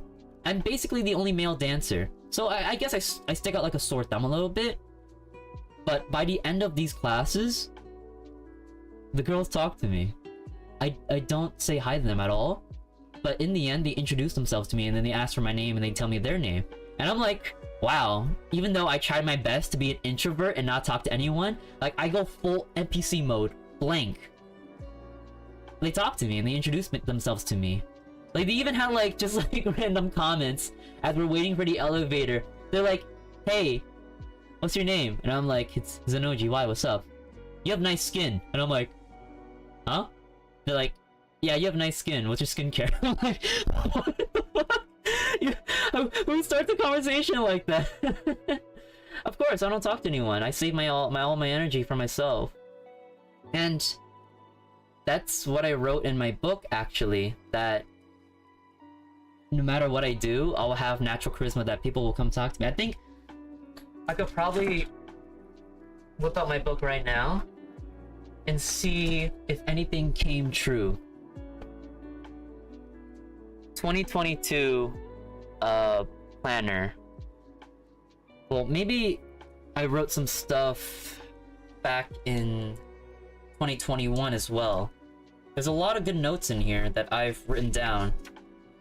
And again, I say this a lot. It's a 5-year journey. Not just some small incremental shit. I just had the idea in mind that all I need is time and patience and just perseverance. From 2019 until now, all I said was, give me 5 years. 5 years for myself. No one else is allowed to have my time but me. And it's allowed me to grow as a person. You really want me to show you guys? It's kinda... is there anything I can actually show that's not super sad? Oh, this is not my updated one. This is a little bit more modern. Hi, Soy. I will get my older book out. I have a lot of books. There's quite an empty bit of pages in this. My journal that I write my deepest thoughts in, but I won't share with anyone else. But 2021 planner. I could probably share some of this stuff with you guys. There's things I can share and things I cannot share. But there's things I can, and I'm okay with that. A lot of messy writing in this. This is like a throwback because this goes all the way back to my college when you need to learn about time management. And I was talking about this with a friend earlier in VC. Time management is such a scary skill and also hard to learn. Like, ability, because you start with this in college. It's a thing that you're supposed to learn, but it's not really talked about, but it's nearly essential. And the things you learn in college, it's not just academics. It's about learning about yourself and other people, learning to communicate with people, learning to network, learning to comprehend information and understanding other people, as well as time management, because now you're on your own. You don't live with your parents. You're probably dorming. You're probably meeting other people. And you don't have set times for classes or school or anything else. It's you. And let me see how far I can go back in this bad boy. Ah! I found an old little writing here. I don't think you can probably see it because like my camera is mirrored. Yeah, it's mirrored, so you won't be able to see it, but I can read it out for you guys. The first thing I wrote was kind of like little notes because I wanted to be a YouTuber in the future, I guess. And the things I wrote down for traits was being personal, inspiring, relatable, fun, and I wanted to be a gamer. Like, I'm chill, I'm fun, I have great humor, and I'm a weeb, and I'm a dancer, so that's gonna be inspiring and interesting. And then I wrote in like a bold black pen, why change? Number 1, I want to be happy and better. I wrote an X on that because I'm not happy and better right now. 2, I want money. And 3, I want to game. I haven't really achieved those goals as of yet. There's some notes in here that I wrote for videos that are kind of obsolete because they were just prototypes. But a lot of them were about shuffling in general. But I realized, I'm like, wait, I'm getting too specific in the shuffling. All these like concepts are too specific. I need to be more open, more relatable, more inspiring. And I went through a lot of trial and error. A lot of these are blank pages. A lot of this is just like more footwork stuff. And I started writing a lot about dance because I was still new to dance. I only had 1 year of experience from no prior experience at all. I wrote down everything I could because I'm like, okay, I want to be like this really amazing shuffler. So therefore, I need to go to all the raves and make videos there. And I need to learn all the rave dances, how to jump style, how to hacken and gabber, things like that. Very like obscure terms. And I'm like, wait, are people really gonna recognize this? Only the people within the rave community would know about this. And I realized that just means people would only know me as a raver. And I don't really like raving that much. I don't like going out. So I backed off. I'm like, okay, I like shuffling, But it doesn't mean I have to fully invest myself into raving. My plan kept changing year after year, and I realized that. Even though it was a 5-year journey thing, I didn't have to stick with the same thing over and over. I can continue to learn. And I moved on from just thinking about footwork, right? I wasn't thinking about dancing as much. I thought about my goals. Like motivation versus drive. Motivation being, I feel good. Time to dance. You know, I'm feeling good today. The sun's out. It's not raining. I'm motivated. But motivation only gets you so far, because when you say, I'm tired, maybe tomorrow, that's what happens. You don't do it anymore. And I see it in a lot of people that lack self-discipline, because when you say, I'm tired, it's raining, I don't feel like it, that's how far your motivation will get you when you need to achieve your goals, and you won't do anything. And I started pretty early in dancing, and I'm like, I need the strongest passion and drive, and I need to clarify my goals now. Not in like the moment, but like now. I need to plan it for the future, because if I keep dancing for 5 years with no goal in mind, where the fuck am I gonna go? You don't know what you're going for, and by the time 5 years are up, you have no idea what you're gonna do. You just stand there at your 5-year mark, like, okay, I reached this point. What am I supposed to do with this now? And you lose yourself. So I had to clarify a long-term goal, because I was already losing motivation in the early game of 1 year like dancing. I'm like, I'm getting tired of this all. I go into the fucking studio for 5 hours, chugging 2 energy drinks, ruining my own physical health, overdosing on caffeine, dancing with no one. It's already kind of scary enough to dance in a studio all by yourself, where there's glass mirrors everywhere, glass windows everywhere, and the gym bros can see you from the other side. And they compliment me every now and then, but at the same time, I'm just like a closeted introvert that doesn't want to go out. And here I am dancing in the open, and I just try to pretend that they're not there. It was a lot easier to dance by myself because I was fully focused on myself. When I look in the mirror, all I see is myself, no one else. Every now and then, because like my peripheral vision, I would probably see like someone out of my eyes, like on the side, but I try not to focus on them. I just looked at myself and only looked at my form, tried to become better than the day I was before. And I realized I need drive. Not I feel good and I want to go dance and like, you know, today's a great day and I'm feeling energized, let's go. It's I need to be this cool dancer. And I started thinking, why do I need to be this cool dancer? Like, is this hard work worth it? I don't like sweating, guys. I hate being sweaty. I don't like going out and doing sports. I don't like getting active. I hate sweating. I like sitting at home and being comfortable and playing games and, you know, drinking a soda and just watching anime and just laying back in my chair. And I'm so used to that doing everything I've done now is actually a very complete 180. I could probably talk to my past self right now and not even recognize myself. So I had to write down reasons and things like, why am I driven? What compels me? At first it was fun. I was eager to learn because it looked cool. And I was also fueled by disdain and self-hate. Wow, this gets a little bit sad indeed. But look, you know, it's okay, we can talk about this shit. I was fueled by disdain and self-hate because when I looked in a mirror and I started noticing this, I felt sad looking myself in the mirror. I let myself go.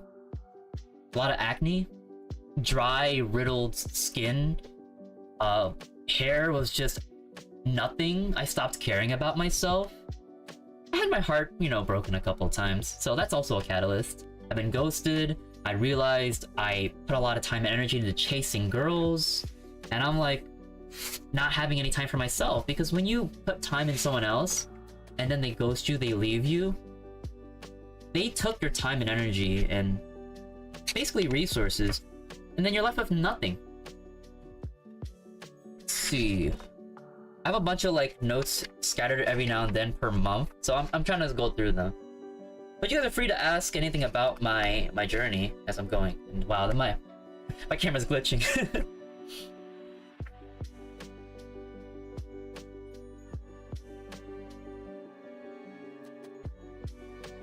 Let's see what I wrote.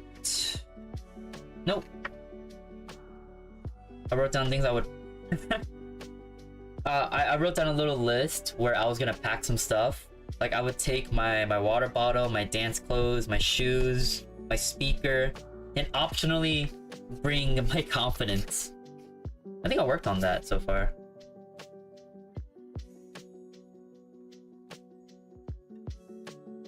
A lot of empty pages in between. I don't think I use this much. So I'll just do a quick little flick.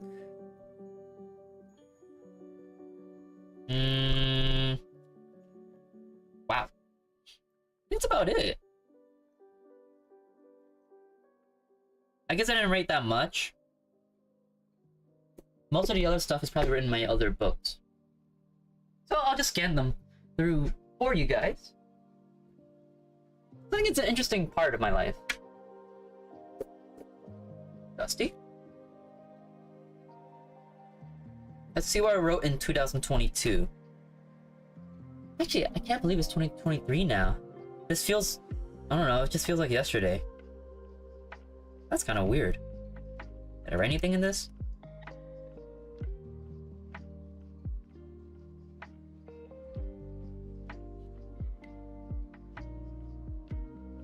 I wrote milestones for hitting like 500k on YouTube, and I was really ambitious back then. Oh, there's a good page here. Well, it's just my 5-year journey page here. Year 1 was just me starting out in 2020 or 2019. It was like late 2019 September when the school semester started. So I danced a lot. My dancing kind of sucked. I needed more practice, knowledge, and experience. So year 2, 2021, I dance practiced a lot. I posted less, and I just focused on self-practice. I just kept dancing in the studio every day. And at that time, I was like 2,000 on IG and 45k on TikTok, which was just still mediocre numbers. And I'm like, I know I could do better than these people. I know I could do more. Year 3, 2022, was my clout speed run. I posted my first good tutorial. What one is 4 to... Let's see. Sorry, I don't know my dates. April. On the 2nd day of April in 2022, I posted my first good tutorial. I had tutorials before, but they all sucked. I didn't know what I was doing. And then I posted my first good tutorial. And I was just shocked because it was after my freestyle that someone asked me, hey, can you make a tutorial? And I'm like, you know what? I think I'm good enough now to make a tutorial. I can do that. Yeah, sure. I can do that. And yeah, I'm also live on YouTube and Twitch. On both of them, so you guys can hear my story. I posted my good tutorial, and then when I went to bed, I just kept looking at my phone every 10 minutes. Because the algorithm back then was a lot different. I got 100k views in the first hour. And the dopamine hit was so fucking amazing. And I'm like, am I actually being recognized for my skills now? Have I become this good that I can actually teach? And like, I look back at my old videos every now and then, I'm like, wow, I had a lot of like passion behind my skills back then. And I become really good. So from that single month in April, I went from 50k on TikTok to 300k in 1 month. And I realized, I'm like, wow, I can cash in on this right now. So at that point, I think I started ignoring a lot of people. Well, that sounds kind of mean. I started prioritizing myself. I'll say that. Many times, a lot of people wanted to hang with me or talk, chill, learn from me. I'm just like, nope, I'm busy. I'm gonna go eat lunch. I'm gonna go to the studio, then go eat dinner, go home, make videos, sleep, repeat. That was my thing every day. And I don't feel an ounce of regret from that because it felt really good to practice. Because every day I was learning, and every day I was grinding, every day I was growing and glowing. Because my skin got better a little bit, acne and all. I think I would consider that my studio training arc period, and then now I'm back to my basement training arc. And then I believe in, let's see, I don't know my month again, sorry. In August, from the 15th to the 24th, this was in 1 week only. It only took 1 week. I went from 5k to 200k on Instagram in just 1 week. And I'm just like, okay, cool. That's nice. And as soon as I became this bigger person on Instagram, I started getting hate comments. And like, I was just flattered at that point. I'm just like, what? You think I'm an influencer? Because just only like a while back, I only had like 5k. I was just like a lower tier kind of influencer, just mediocre, right? But the moment I hit 200k and I had a tutorial out, some guy just commented like, oh, this is the thing with influencers. All they do is gentrify and use the wrong names for these moves. They're just stealing from the culture. I'm just like, bro, I only hit 200k like a week ago. What are you talking about? I'm just like you. I'm literally like a normal like dancer like you. The difference is I just hit 200k a week ago. If I wasn't this big ass number, if I was just like 2k, 3k followers, you would not give a shit about my tutorial. You would just scroll on by. But because of the big ass number you see, I could tell this. I could say this without a doubt. It's envy. And honestly, I just felt so flattered. I'm just like, oh, look at you. A smaller little influencer, a smaller little dancer who's just envious of my number. When in reality, I'm probably the same guy as you. I'm just a dancer like you. All I do is just make tutorials. I want to teach people to dance. And I'm like, yeah, ooh. What culture? Hip-hop, I suppose. And a lot of, especially the African-American community has dissed me a bit. But it's nothing to worry about, really, because I'm clouded up. They can't hurt me. And also, I'm not exactly doing anything wrong because majority-wise, a lot of the people in the community agree with me. They support me. So, no matter what, I think I'm doing good. And even if people complain, they're like, oh, you're stealing from the culture, you're appropriating, you can't do this, you can't do that. You're just like those fucking obnoxious influencers. And I'm like, no. I don't use my name. I don't use my number. I don't do anything. I'm just here making tutorials. And they can call me whatever they want. I'm just flattered that they're envious of me. And at some point, I'm gonna just love it when I'm at year 5, full of confidence and a little bit cocky, I guess. And I'll just see these people just saying whatever. And I'm like, yeah, your opinion doesn't even matter because we're not gonna exist in like 60, 70 years. I'm just gonna leave my mark of, you know, tutorials here, just teach people how to dance, and you could just try all you want. And it's kind of crazy how I've matured past this, because I don't waste time thinking about these comments anymore. I just realize I'm better than this. I have better things to do. If I had the same old mentality when I was like 3 years ago, I'd probably just sit on my keyboard and start complaining and start arguing and just waste my time and energy. But the fact that I can say with confidence, I'm just like, I have better things to do than talk to you. It says a lot. And I'm surprised I can say that now. It's strange, but also comforting that I'm like, I don't have to spend time with you. I don't have to talk to you. I feel like the time spent on you is such a waste of time. I'd rather spend it on myself, you know, self-care, self-love, work on myself. And it feels so good. And I can't grow complacent as of yet, obviously. I'm still in year 3, but I'm recognizing the things I've done before. It's brought to fruition my efforts alone. It's become all natural. No one owns hip-hop. That's silly. And that's the thing. I already predicted this, that this would happen ahead of time. And since I'm already, like, ahead of this, mentally matured and aged up, I'm like, yeah, I already know this is gonna happen. All I have to do is just ignore you and not waste my time. Like, if I do nothing and produce nothing, that's better than clacking on your keyboard and typing up a storm, wasting all your time and energy, and still achieving nothing. So again, do nothing and achieve nothing rather than wasting your time and energy and still achieving nothing. And I see a lot of people do it on the internet.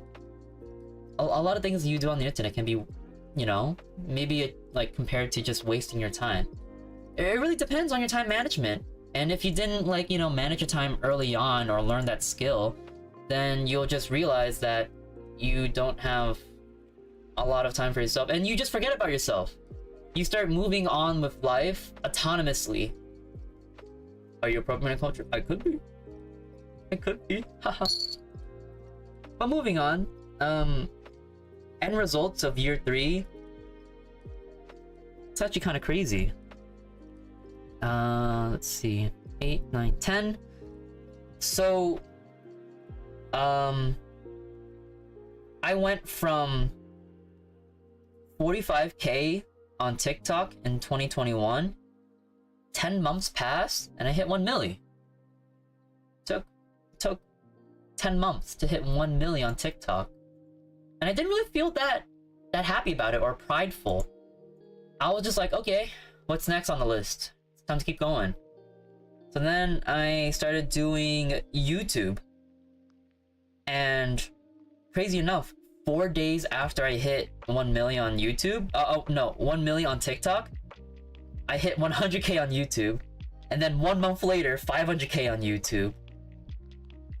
By the end of the year, 300K IG, 1.2 million on TikTok, 600K on YouTube. Year 3 was just kind of crazy. Looking back on it now, like, I didn't think anything of it. I'm just like, I gotta keep going. Like, I was actually kind of disheartened that by the end of the year, I didn't hit 1 million on YouTube, but that was probably like a unrealistic, ambitious goal. Everyone has that. And I was just a little bit disappointed in myself. I'm like, damn, I wasn't able to hit that shit. Haven't popped into stream for a bit, but been following you for at least half a year on IG. You're an inspiration, Zanouji. I took my friend's hip-hop a couple days ago, and even recommended your IG to a couple others who wanted to learn tutorials. Keep doing your thing, the right people will support you. It's kind of amazing that I received this much support without me going anywhere, and it surprises me again and again, and thank you, curly-haired kid. You took hip-hop, and you recommended my IG? Free marketing. free advertisement. But that's also kind of like insane, because now like that story's become commonplace. Now a lot of people have been telling me that, like, yeah, I was telling people about your IG, or I saw your IG from a friend. And now I'm like, wow, word of mouth is really fucking powerful. And at this point, I'm not even trying to advertise myself anymore, or market myself, or be as hardworking I was as year 3. Because, you know, I don't have the time or energy anymore. I don't have a studio I can work with. But I'm still working just as hard, or at least I try to. Managing my time is difficult. But I'm like, wow. Am I this far ahead that people know me? They just seen like a glimpse of me. And like, you know, even seeing 1 second of me, like, that's not a lot of time. But just me recognizing that alone, I'm like, no one recognized me before. No one did. My family didn't recognize me. Friends didn't. People online didn't. A lot of people actually put me down. They discouraged me from dancing. And like, I was on that topic earlier, but I was like, wow, you don't believe in me? You think I'm just fucking around, man? It hurt a lot, because I had this talk with my mom, and I'm just like, I'm still working pretty hard, and it seems to me that you think I'm wasting my time, Ma. Do you think I'm not working hard, or I'm not serious? And it hurt my heart a lot. I think I was gonna sob, but I held back. I'm a big boy. She was like, half and half. I think right now you're slacking, but also kind of working. And I'm like, but I can produce results for you, Mom. Give me till the end of this year, 2023, and I'll make 6 figs. I'm not really close to that right now. Maybe I'm hoping for opportunity and luck by the end of the year. At some point, if it's like the last month, I'm gonna like do some desperate like measures to like make bread. But I'm like, Mom, I know like I'm bumming at home. I don't pay rent. I still try to help around the house, but I know I just do a lot of dancing right now. By the end of this year, I'm gonna make 6 figs. And she was like, okay, cool. By the end of this year, you have to start paying rent. and you know, you're gonna be a working guy. Like, you had to prove to me, or at least I feel like this is some sort of like proof that I am working hard to actually like do this thing for the rest of my life. I mean, maybe it's gonna be the rest of my life. Not too sure. Haven't sat down and thought for like the future, but this is what I hope to do. And I got 2 more years left in this journey of mine, and hopefully I'll get pretty far. Hopefully I'll get some brands and shit. Buckster, hey, thanks for the resub. What's up, boys? I'm on my way home from work. We were just in time. I was just talking about my little journey that I am working hard still. Oh, am I still on this? Paper.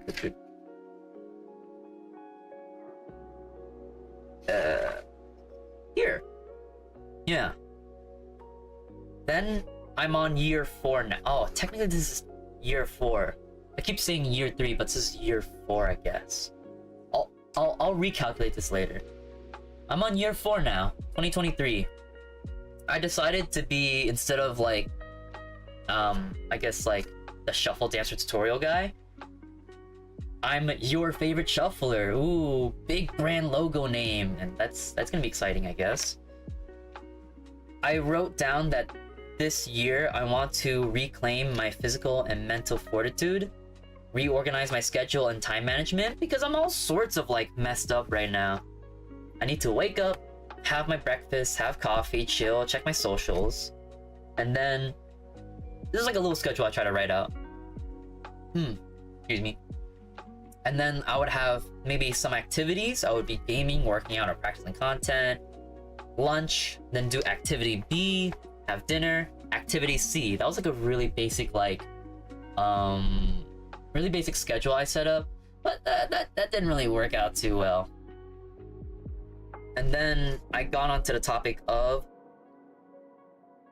and then just sleep. I have to work on my sleep schedule. Hope you don't give up, because I always give up on plans. I haven't given up at all. I never did, not even once. I got lazy, but I never gave up.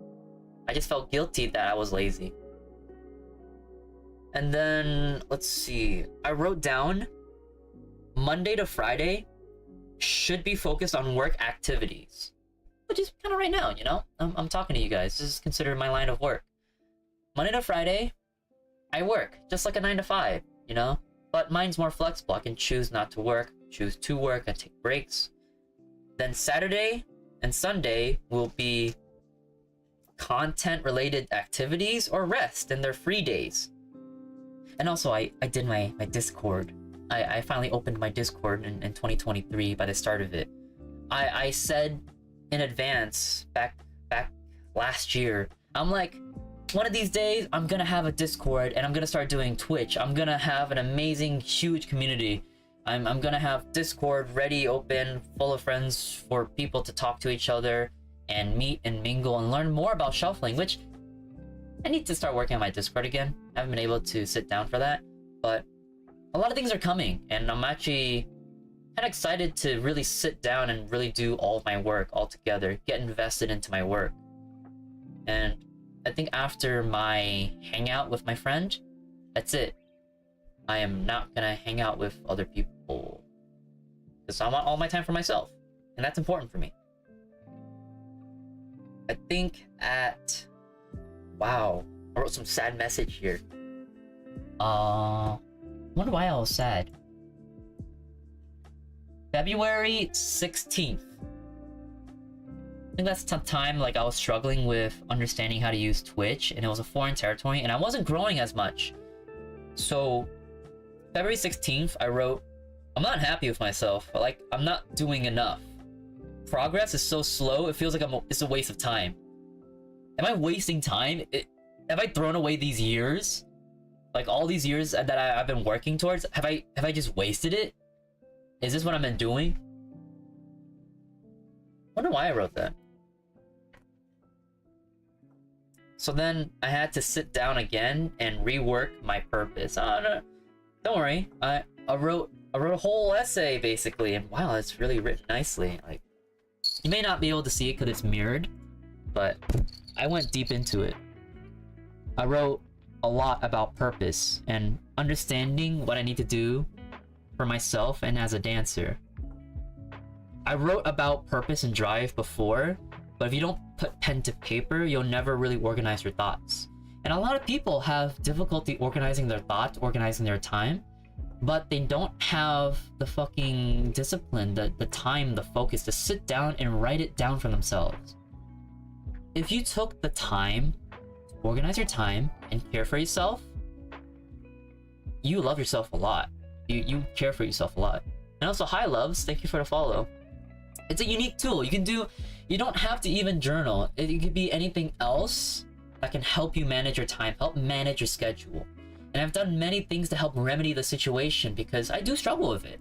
It's probably my ADHD factor, my impulsiveness, my short-term focus.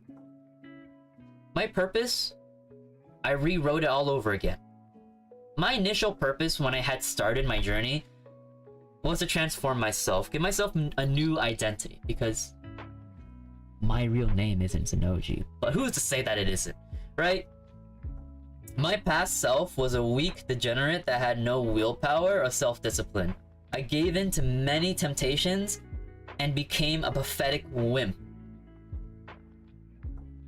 And yeah, I could be fucking honest with this shit, I don't care.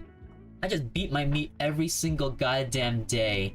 I play games all the time, all-nighters, 4 a.m. Drink soda. My fucking eye bags were atrocious. My eye bags were Gucci, okay? All I did was just sit in my dorm playing games all the damn time. Even sometimes, I didn't even shower. I'm just gonna keep playing games. That's it. That's it. and then I realized after being indulged in this process, I'm like, wow, kind of pathetic. And I looked at myself, I looked at my roommates, and no offense to my roommates, but like-minded people breed other like-minded people. If you were to hang out with alcoholics, at some point of your time, peer pressure or not, you will pick up one cup, because that's your friend group, that's your social circle, right? If you have a gamer social circle, you're gonna play games with them. You meet other people who like anime, cool, you're gonna talk about anime in your circle, that's fine. But I started realizing I didn't like being in this circle because my roommates were also quirky autistic individuals who had no other ambition, and if they were content with that life, fine. I liked being a gamer boy, I liked being a little introverted gamer boy not doing anything. And then after a while I grew sick of it, and I'm like, wait, what's my future looking like? Because I see them and I'm like, I see they lack discipline, I see they have a hot temper, and so do I. I had a bad fucking temper. I yelled a lot. I got into fights with them, and I'm like, wow, I'm not doing anything productive with my time. I'm not gonna amount to anything in my future. I had enough of it. I stopped, and I'm like, you know what? I don't want to associate with you guys. I'm not gonna talk with you guys a lot. I'm not gonna play games with you guys a lot, and I think I'm gonna become a dancer now. I'm gonna practice dancing now, and that's it. And they tried to follow me. They're like, yeah, I'll dance with you for 30 minutes. Then they got sweaty, then they got tired, then they flicked on their phone and started doing this. And they're like, yeah, I'm gonna go back to the dorm now. I'm gonna see you later, alright? And you know what I did? I'm like, alright, see you later, man. Then I stayed in the studio for another 5 hours until it was 10 p.m. closing time, and then they kicked me out. And I went back to my dorm. Nearly every single night, the staff was like, wow, you're still here? And I'm like, yep, I'm gonna use every single minute. And like this is the funny part. I practice until 9:30 p.m. and then the last minutes I start recording shit. And I'm like, oh no, I gotta make videos now. Okay, they're gonna kick me out. I'm gonna make some videos. So I started bum rushing like shit to make videos, and I'm like, all right, let's go. And the greatest fucking part is, when I made those videos, when I made those tutorials, at last minute, and I thought they were shit because they were bum rushed, they hit millions of views. You don't understand, like, even I was shook. I'm like, I bum rushed. I didn't even want to post these videos because I think they were ass. I could have done better because I was rushing. I should have made this at the start of when I started practicing, but no. people loved it. People liked the video, and I realized it's not about the perfection that I envision. It's not about the how like well crafted the video is, but I still ensure some quality about my videos. But I realized I'm like, done is better than perfect. And I realized that so early on that now I applied that like mentality to my things, because there's probably a lot of videos I have that are amazing and wonderful that people want to see, but me personally, I'm like, ugh, I could have done better. Like, oh, I fucked up there. Like, because I always critique myself, and because of that, I'm always getting better and better. I always critique myself. I am my own harshest critique. My dance teacher is way nicer to me than I am to myself. And it is nice and encouraging when he tells me, and he has the same mentality as me, because he's the same as me. He used to be a DJ like me. He used to be a big gamer, waste his time, drink all the time. And I look at himself, beat himself up, and I'm like, yo, dude, you have 7 years of experience. You're an amazing hip-hop dancer. You could be like me, just for real. You could be the guy with 1 million followers. You can, right? But you beat yourself up. You don't post those videos because you're a pussy, man. Like, I'm just being straight up with him because I think we're on the same wavelength. I'm like, bro, don't be a pussy, right? I saw the way you dance. The way you dance in real life right now, that's already amazing. But you're just insecure. You're afraid to post it online. And you're just at that, like, beginner mindset, right? I grew all facets of my ability to the highest, like, potential it could be. Editing, marketing, content creation, human psychology at the very minimum, right? You need some sort of, like, know-how of how people are going to interact with your content. And I'm like, I work these abilities to the bare minimum. And my dancing is also not a bare minimum, a good, decent, like, skill. You are way better than me in dancing. You are a professional dancer right now. You just don't have, like, the other abilities. If you were to be a little bit out there, you could be just like me. Because you put all your skill points into dancing, bro. I didn't. I put all my skill points into, like, a balanced skill set with a little bit more into footwork. I just focus on footwork, which is allows me to look or perceive as a cool dancer. Because all you need is one skill. You don't need these crazy isolations, these shoulder rolls, the facial expressions. You just need one skill and a lot of variations of it, and just have fun with it. And that's what dancing is. I already found out what dancing is. I found the true meaning of dance so early on. You can't stop me anymore. I'm probably gonna be on stage in a couple of years. I'm probably gonna be teaching. I'm gonna be at competitions. I'm gonna be on shows. I think there's a lot of things I can accomplish in the future, really. It's coming faster than I thought, because I thought I have to wait until 5 years pass when I can finally call myself a dancer, when I can call myself a pro dancer. Because for the very long time, I didn't want to call myself a dancer. I just said, I like to dance, right? Because a lot of dancers have that idea. They're like, am I a dancer or do I like to dance? And for a lot of people who have interest in hobbies, they're like, do I like to cook? Do I cook? Or am I a chef? Do I like to draw? Or am I an artist? And it's the semantics a little bit, but also the meaning behind these words. Like, do you call yourself this title because now you're invested in it? Or you just someone who casually enjoys it? Do I like playing games? Or am I a pro gamer? Or just a gamer? I think I was a gamer back then for the longest time because it was escapism. I just like playing games. I had nothing else better to do. I didn't want to go out. I played MMOs for 10 years, leveling up for like until I was level 10,000. There was a rebirth system, so I was like grinding every day. And then when I got banned from my games, I made a new account and kept playing again. I could have done something better, but I didn't. I kept playing games again. And then I got sick of it. I'm just like, nope. I could be a way better person. I need to realize my own potential. And here's the other paragraphs I wrote. There's so many to go off on. There's so many. I wanted to be a strong, cool, confident, attractive, etc. person. That's why I aspired to be a dancer, because they embodied that spirit.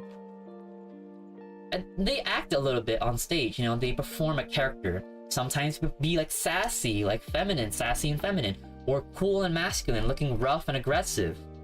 But all times, they show confidence in that character, and they're not afraid to put their emotions on stage, because it's scary a little bit to flail your arms like an idiot and like have like these goofy facial expressions to be in character.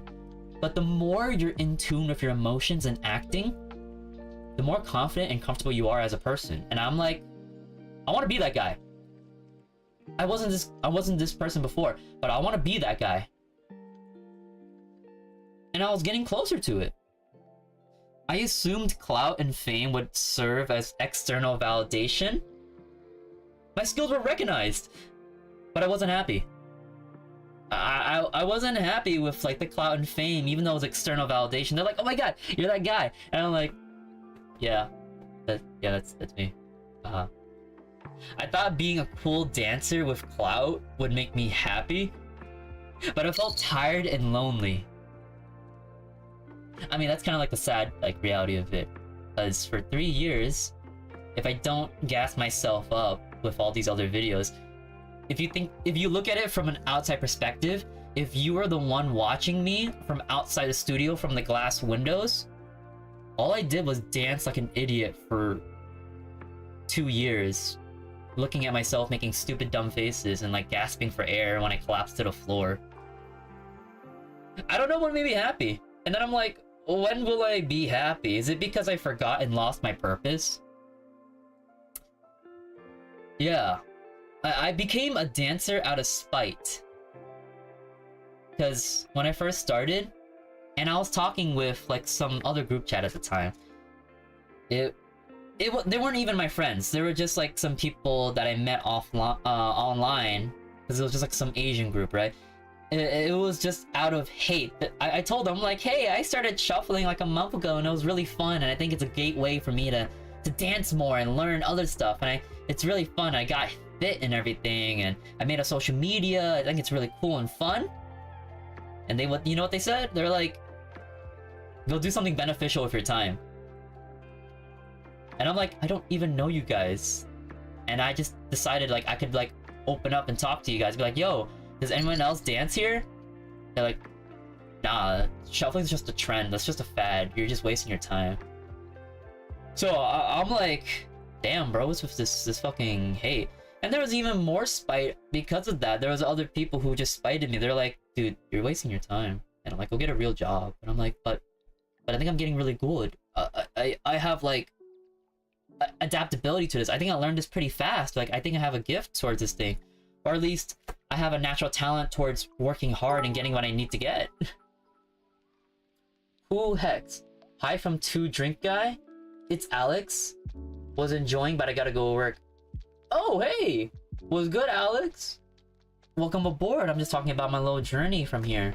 I'm just talking how I started dancing, and just in time for it. But thanks for stopping by and dropping those bits. I think the way people say that is just a few things: jealous, thinking impossible, or because they only struggle with themselves too. Yeah. And I realized that because they're probably like, they were older people who are like office workers, probably boomers, and they probably project. And I'm like, okay, well, I'm gonna keep doing me then. And I realize the haters are irrelevant. Whatever's left now, it's just me. I'm by myself.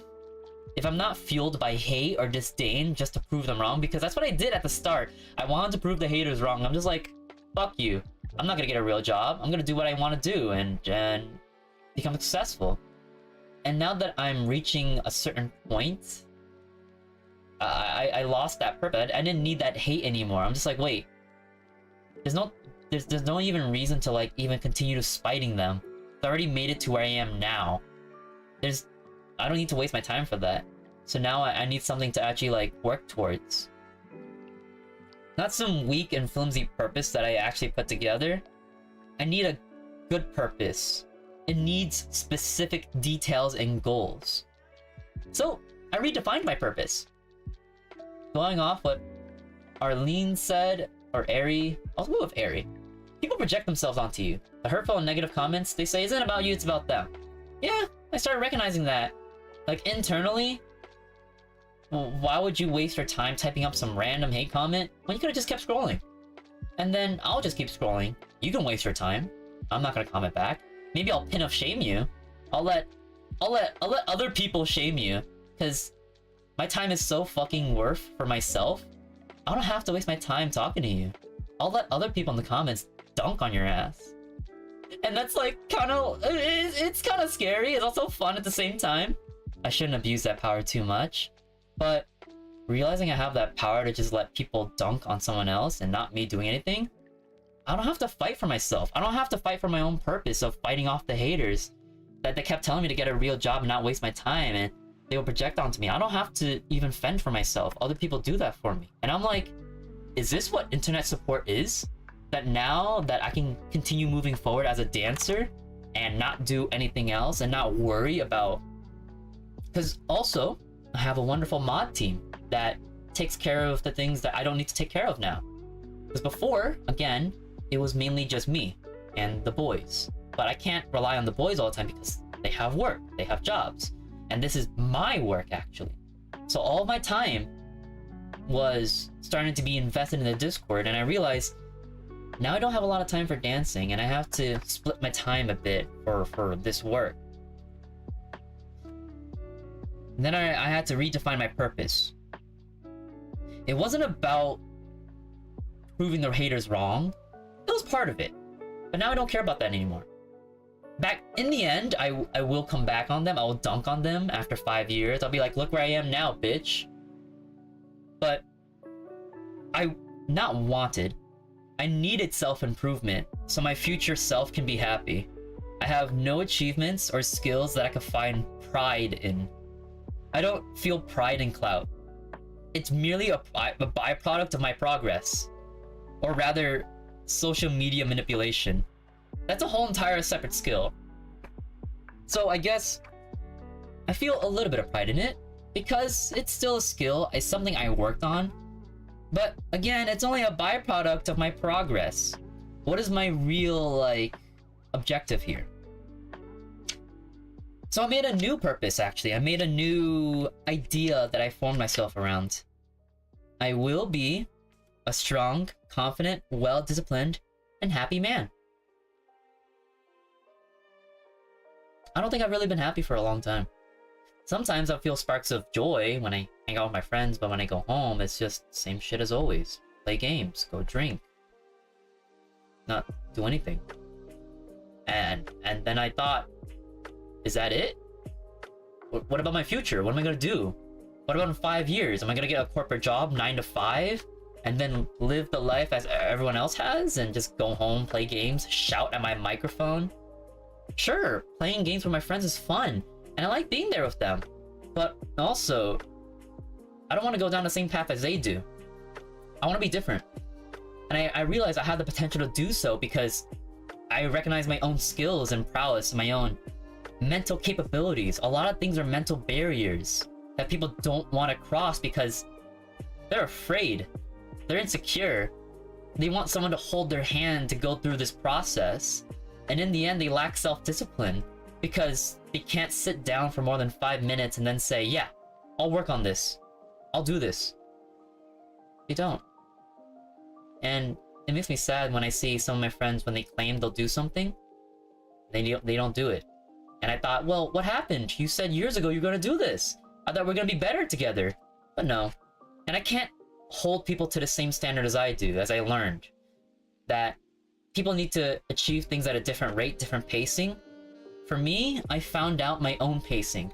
I realized I can climb as fast as I want, and there's nothing stopping me.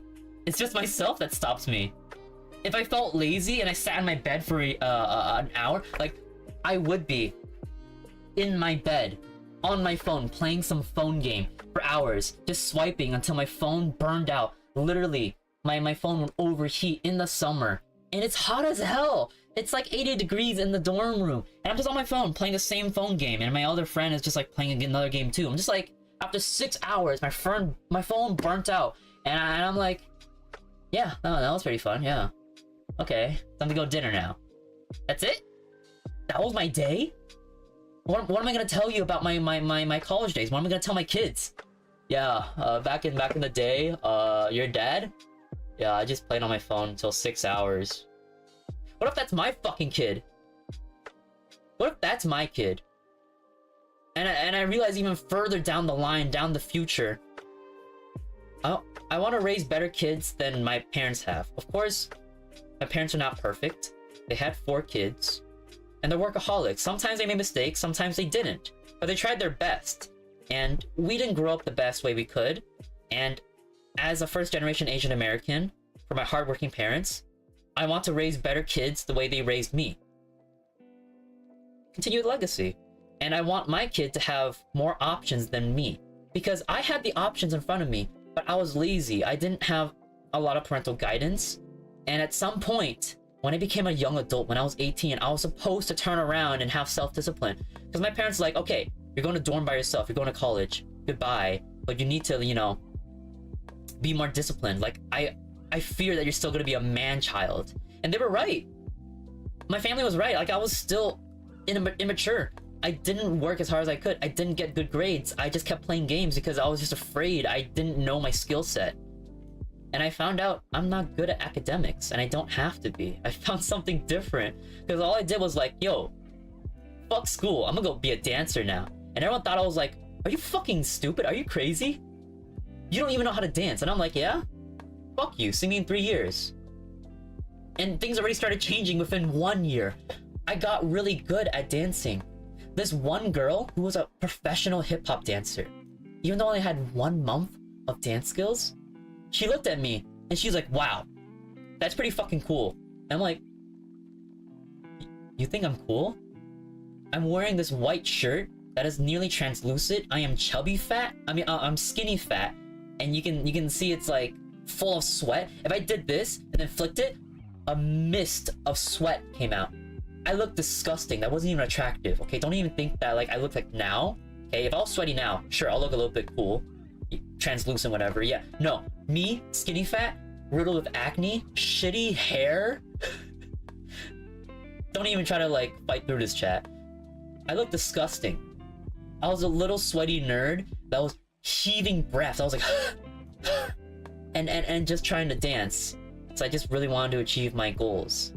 And she looked at me, no judgment, and she was like, you want to dance together? And I'm like, are you kidding me? You're like really cute. You're a girl in this nearly only male school, and you're saying that you want to dance with me? And you think I'm cool? And throughout the year, I kept dancing. The quarantine hit. I went back home. I still danced. And you know what? I was eager to go back to school so I can use that same studio so I can have it all for myself because no one used it. Tony Robbins says replace expectations with appreciation. Having and feeling gratitude will genuinely work wonders. Being grateful for how far you've come, the real ones you have in your life, the work you put in, sunsets, sunrises. I think I'm understanding more of like these quotes now and how much hard work they put into their craft. And when they speak volumes. To the book though. Oh man, back to the book. I will be a strong, confident, well-disciplined, happy man. Set high standards. Follow them daily. Don't fall into degeneracy. And I think I want to hold myself to that. Because every now and then I go to parties, I go to concerts, and I only allow myself. I say like, okay, this one day, because I want to try it. It's my first time. I want to go to this party. I want to go to this event. I want to see this person. Let's go. Let's do this thing.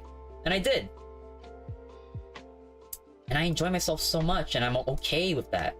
And I'm like, wow. Even though all these like ideas and ideas and theories I had, I'm still tweaking them as I go along, you know? I don't hold myself to super high standards every single day. Military mindset, K-pop idol training kind of like period. I don't have to do that. I wish I could. I tried to. I practiced 5 hours a day in a studio, overdosing on caffeine, and sad part is, like, in this dance video, I was jacked up on 2 energy drinks, and this is her gym, by the way. This is not my studio. We went to her gym after my studio closed. She offered me pre-workout, and I'm like, fuck yeah. I will take whatever is necessary for force conditioning of my dance. I force conditioned me to dance, actually. I did a lot of caffeine, coffee, energy drinks, pre-workout, anything to get me buzzed up to dance. It wasn't the healthiest time, but I felt this is pushing me outside of my comfort zone. Right after this dance, she drove me back home, and I was feeling super numb. Pins and needles, like low blood pressure. Like, I couldn't feel my hands anymore. The moment I exited the car, I puked on the grass, and I'm like, you have a good night. And she's like, see you later. And I'm like, that wasn't weird or anything, right? Like, you're not grossed out or whatever. She's like, nah, we cool. And I'm like, okay, cool. Cause like, I thought she would just like, think I'm like a weird person. And she was like, no, I'm cool with that. I don't give a fuck. I'm like, damn, you chill.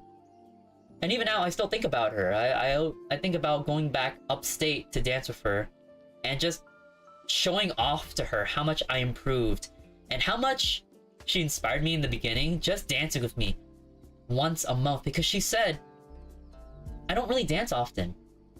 And I'm like, what? What do you mean? She's like, because she's a nursing major. And I'm like, what do you mean you don't dance often? She's like, I only dance when you're in the studio, and that's like once a month. Because I get busy and, you know, I don't really dance anymore. I'm like, what? You're kidding me. You're such an amazing dancer and you're not pursuing dance. She's like, yeah, I'm over it. But, you know, when I see you dance, I want to dance with you. And I'm like, oh my god, you're serious? It's so nice of you. But also, like, you could be so much more. But maybe just people don't have that ambition anymore, and that's fine. I learned that it's okay to not have the ambition anymore. They find different goals and different paths.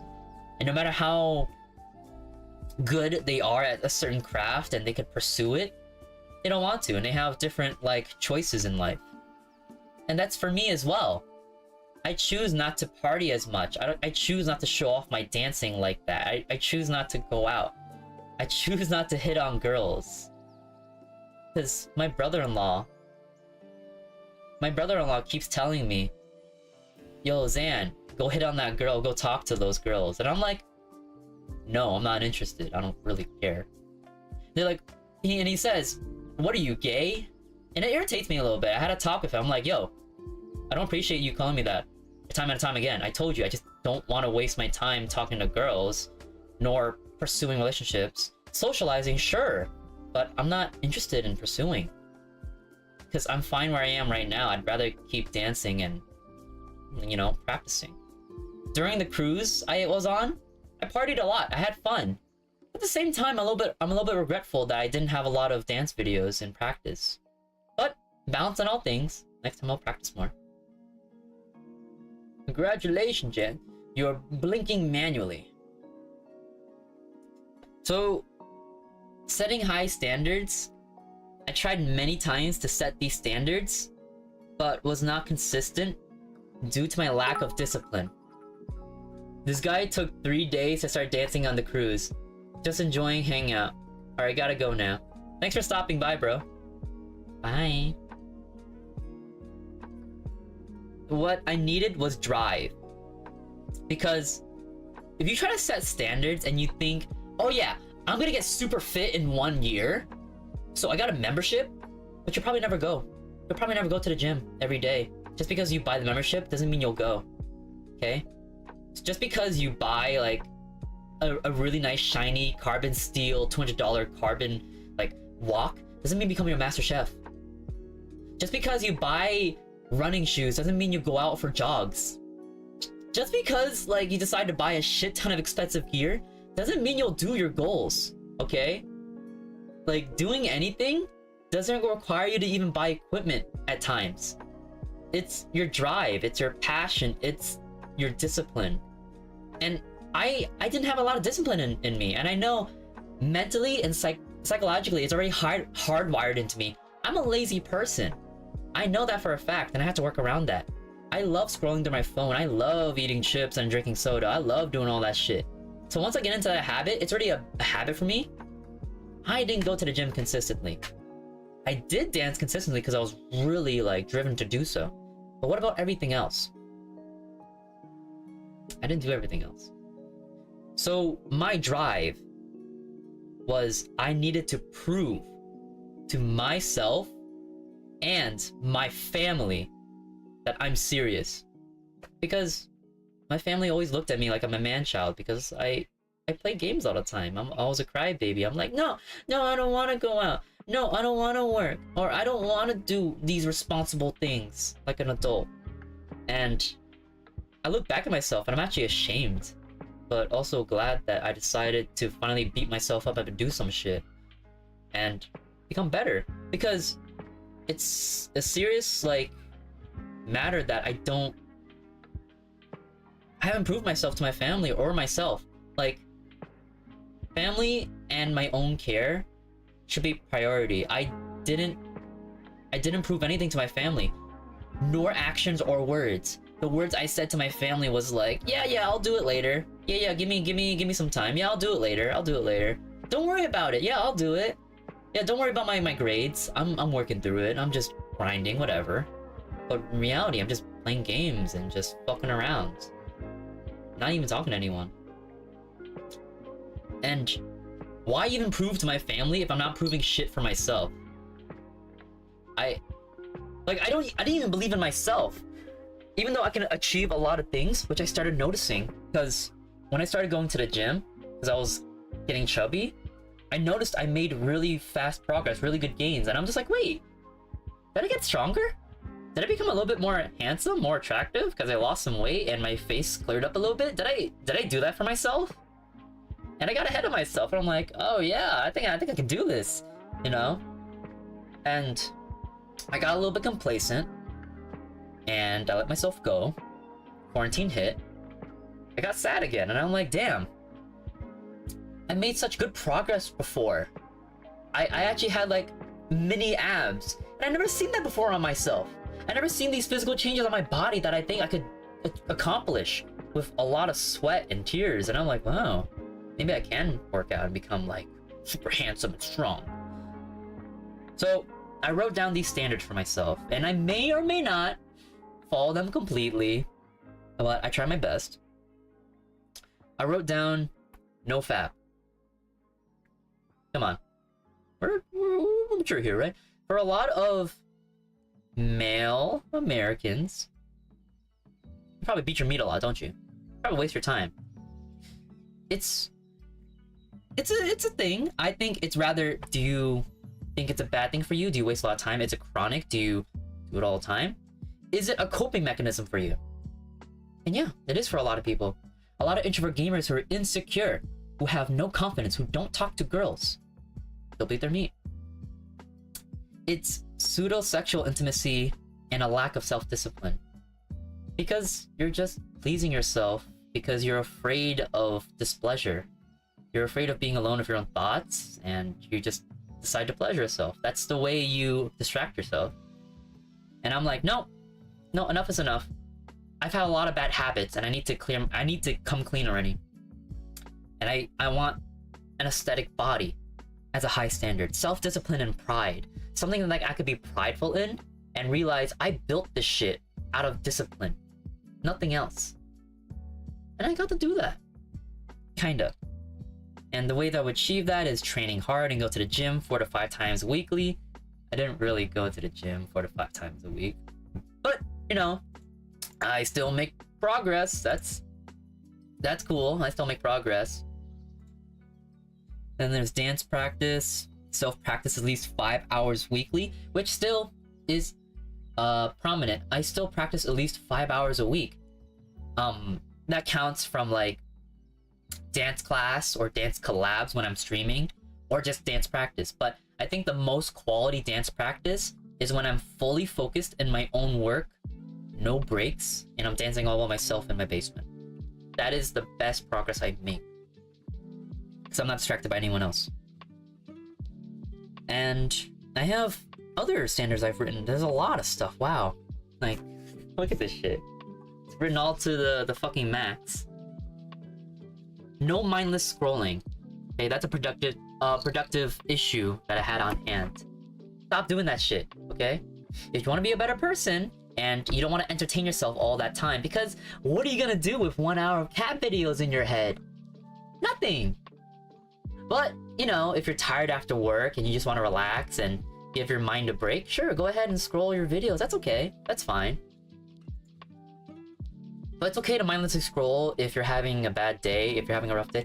I am not a military mindset kind of guy. I want to instill it in front of me, but you're human. It's okay to look through a bunch of videos. It's okay to just like let your mind wander if you're just stressed and tired. It's fine, it's fine. But again, I want to hold the standard for myself. So I want to be better than the rest. I want to be better for myself. No mindless scrolling, sleep well, and wake up early as a form of self-discipline. And I have not been doing that. I've kind of adapted to my bad sleeping schedule. I still get my shit done, but I want to be sleeping well. And I do sleep well, actually. Just not at a consistent schedule. I get like 10 hours of sleep per day, though. That's the best fucking feeling. Look at my skin. It's nice. And my sleep recovers my muscles and my body so fucking well and fast. And I'm like, wow, I think I'm built different. My recovery is really good now. My legs don't fatigue from dancing the day after. There was a time where I went a month without dancing because of the quarantine. I got lazy. I kept playing games every day. I let myself go. And I'm like, oh, okay, maybe I should go dance. I danced for a minute. I'm wheezing. And I'm like, what the fuck? I was not like this before. What happened? I had to push myself for a week to get back to my regular, you know, like stamina. Because muscle memory is a thing, okay? If you were to go back to your workouts, your exercises, your muscles will remember and you'll go back to your regular state after a bit. And I was good after a week and I'm like, ooh, I gotta get back to this regularly or else I might lose this skill. Not really fast, but, you know, I got back to it. Let's see. And then quality content, that's also a standard. Money and clout. Daily posts. I didn't really have daily posts. I try my best, but sometimes, like, I am just busy and I'd rather just enjoy the moment where I have right now. I would also have skincare because it's a form of self-love. Yeah. I do the bare minimum of skincare. I put on sunscreen, I put on moisturizer. Not like a whole like cleanser, toner, moisturizer. 5-10 step Korean glass skincare. No, nothing like that. Just basic stuff. Moisturizer and sunscreen. That's all I need. And that's already done wonders for my skin. And you can see the results month after month. Let's see. Also, I try not to compare myself. Instead, I try to admire and be inspired instead. Because a lot of the times, if you're insecure, you're actually comparing yourself a lot to other people. People who are prettier than you, people who are better than you, people who are cooler than you, more talented, more skilled. Rather than being inspired and admiring them, you compare yourself. You're like, they're so much better than me. I could never be like them. But the reason I started is because I admired this amazing shuffle dancer from Spain. I was inspired. I wanted to be like him. And at some point, I got to meet him and say hi and be like, yo, you inspired me. I want to be better because of you. He was like, yeah, that's about it. That's the love of dance. And I'm like, wonderful, man. And I continue to pursue dance. And I'm like, wow. Now that I met him, because he was like, I was like a really parasocial fan. I'm like, now that I met him, and he was like my everything, basically, I'm like, wow, what now?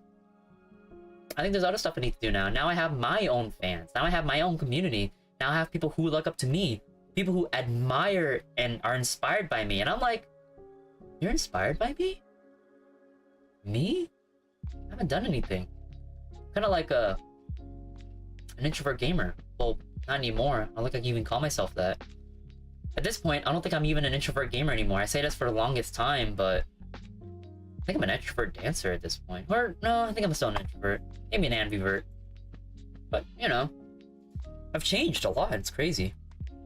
And then the other stuff is like doing my bills and taxes, clean and organize my environment, which,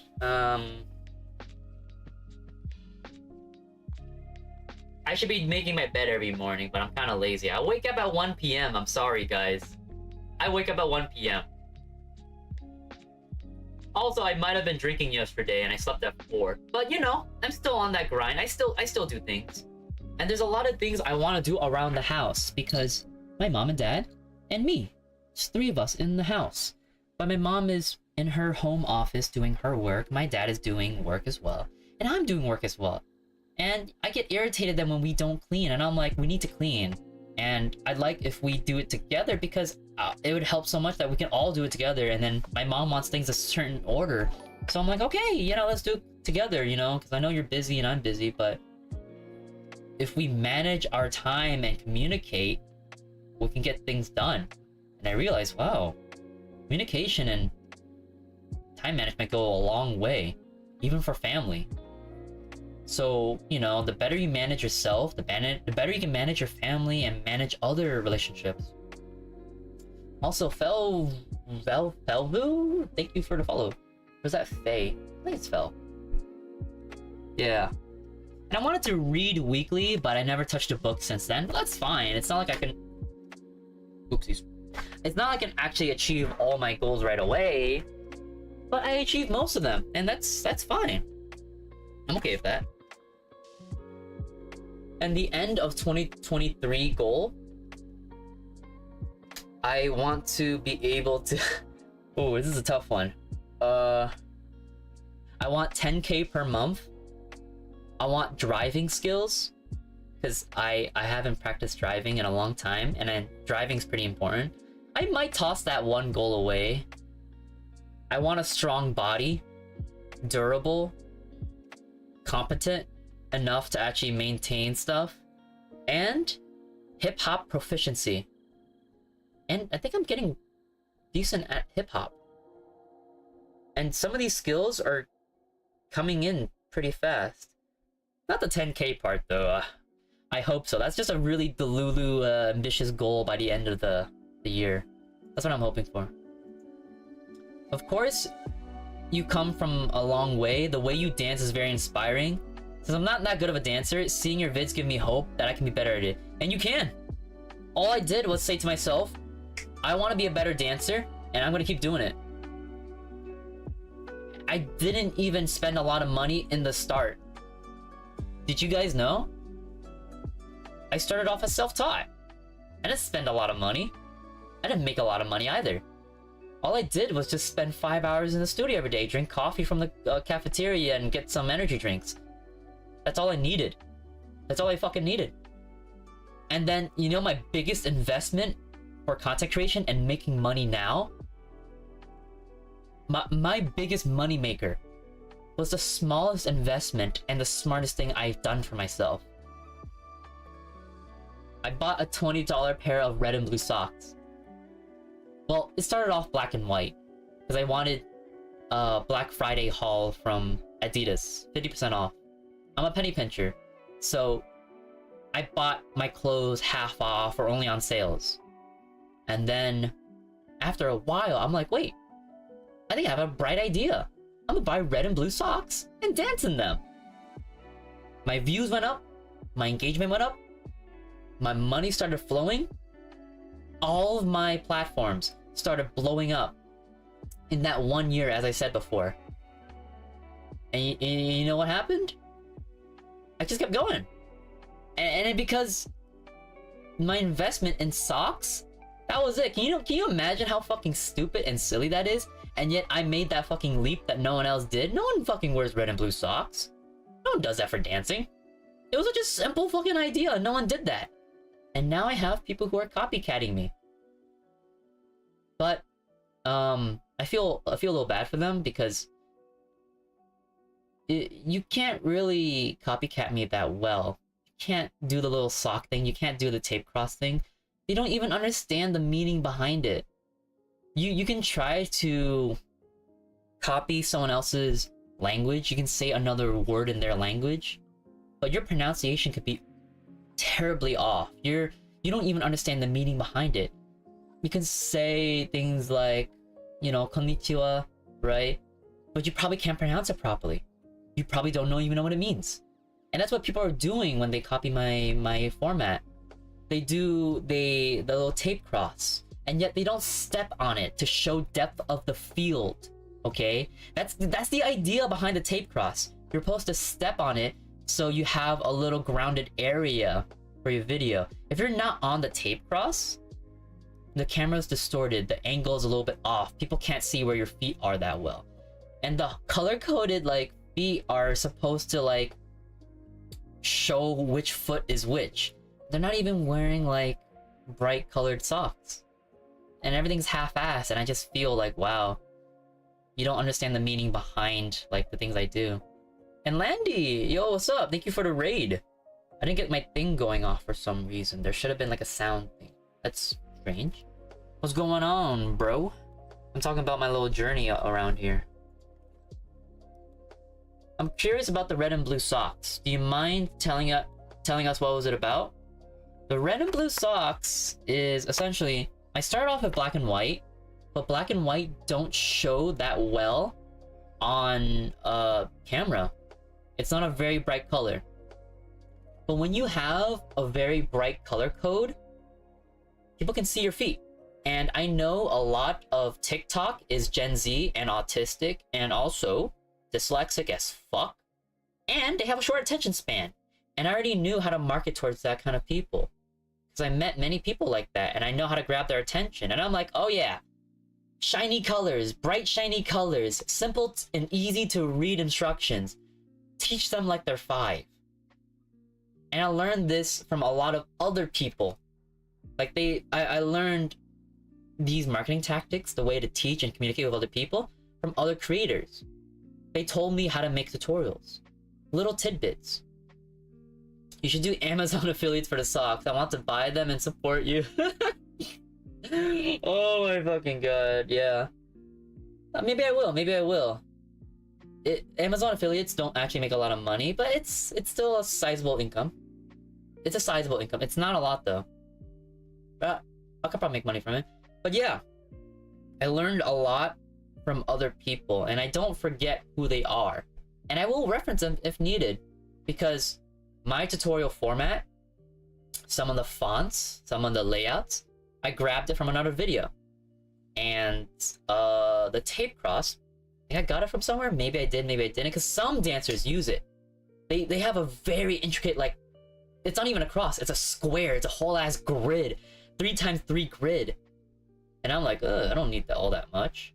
And I sought advice from other creators, especially like it wasn't even a dancer, it was from like a parkour expert who taught kids. He's like, yeah, teach them like they're 5. Give them very simple instructions. And 200cc, what's up? I'm talking about my streaming stuff. Miyu, hello. So beyond all like my goals, let's move on. I'm taking a bit of time here. I need to get going in a bit. Sorry guys. Have I been ranting for some time? Are you guys still here? I feel like I've been talking for a very long time right now, and I hope I'm not boring y'all. Oh, time to hydrate Areno. I'm not boring you guys, am I? Because I feel I've been talking for a long time and no one has said anything.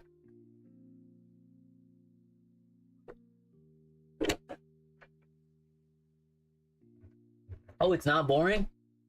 Cool, because most of the time when I know when I lecture and rant, because I can rant for a very long time, I feel like it might get boring. It's not boring? Okay, we cool. It makes them put people together. Okay. So, now comes the next period of my time. I said for the longest time, because I had a streamer friend of mine, because I'm still human. I get tired, I get bored, I get sad, I get lonely.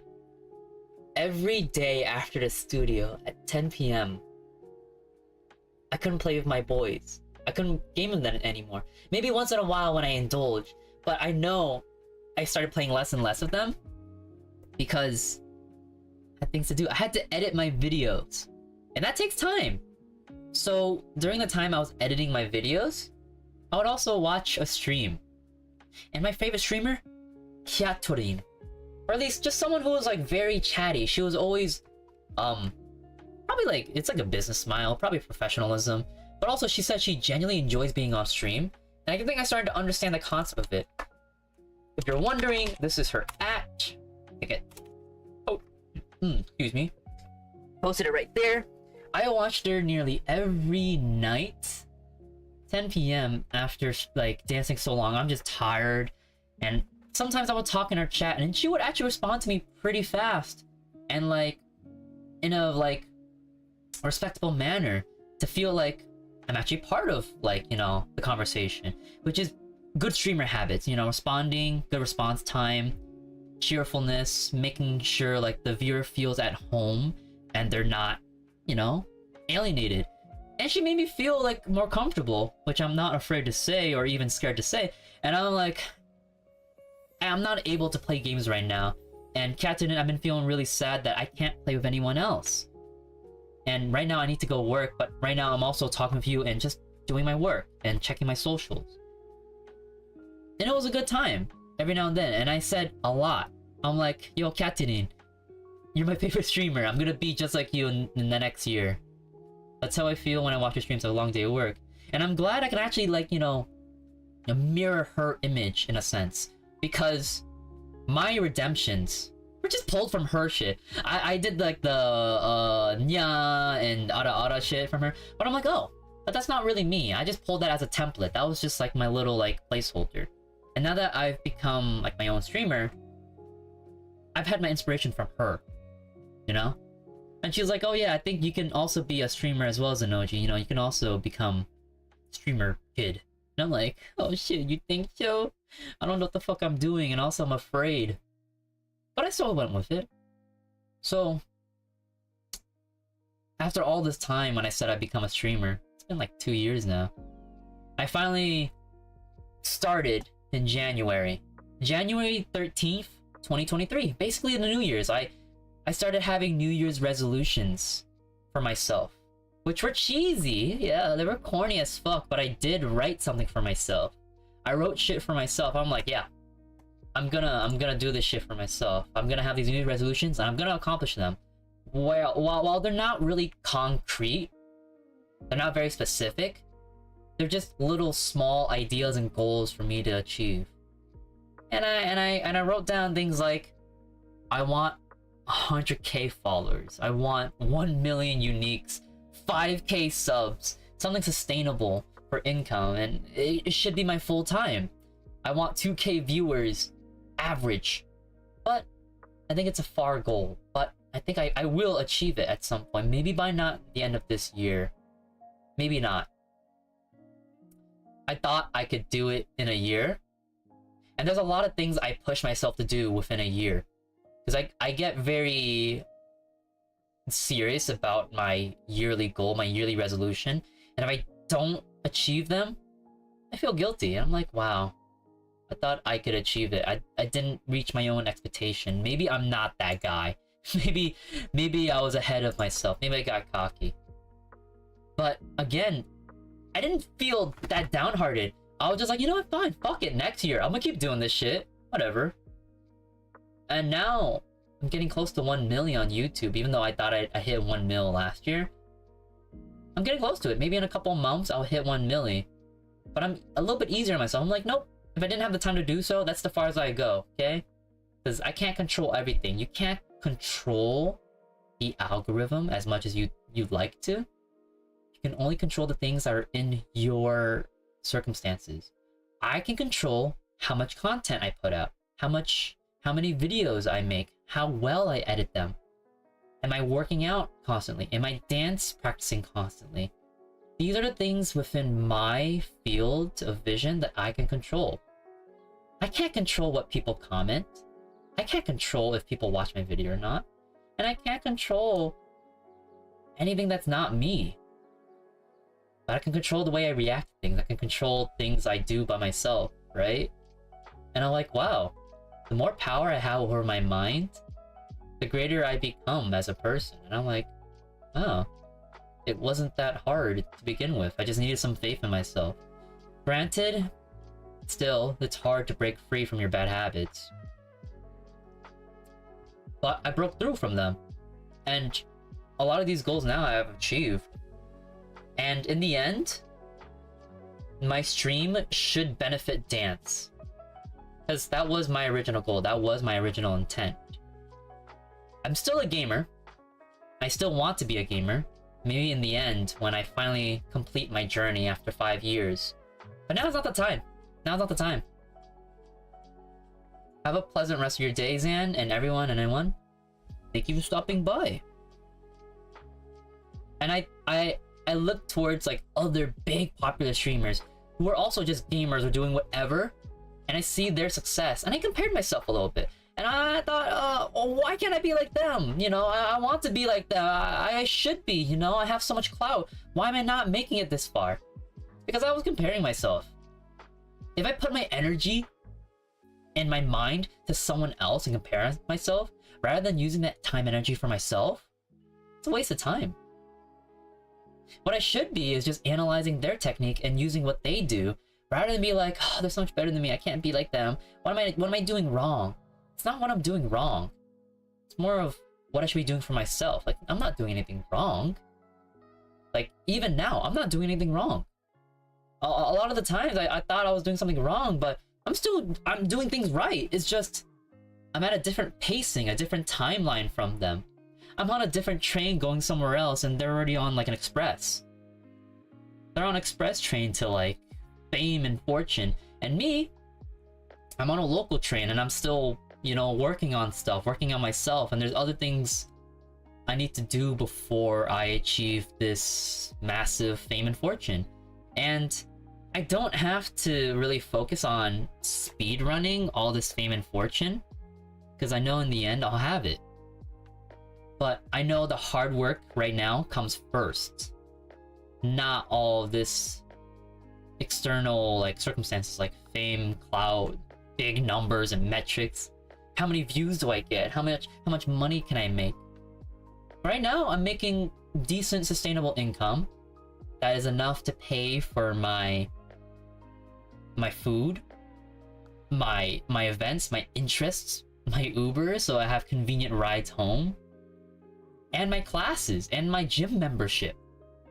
All of this was started from a $20 pair of socks. I'm not doing anything wrong. I've done things right by the book. Or who's to say there's even a book? There's no book to follow the right thing. I regarded this as like the holy grail, the truth. This is all the right things I should be doing, and if I didn't do it, it's not right. But no, I think besides the book, it was just a way for me to organize my thoughts. This is just a book with my goals and ideas that I don't have to follow 100%, because not everything is gonna be the way you want it to like do. And I wrote down a bunch of people that I think, or I wanted to reference, that I wanted to kind of like mimic their content creation style as well as their character branding and logo and such. I wrote down Ludwig, Lily Pichu, Offline TV, Saikuno, Disguised Toast, Senpai Gaming, Michael Reeves. I don't know if I'll ever achieve to whatever they have, because they're also in different aspects. None of them are dancers. And I kept following them in that aspect. I'm like, yeah, I want to be like a funny, quirky, relatable gamer with like offhanded like humor. I could be totally like them, but I'm not. I can try to be like them, but not be exactly like them.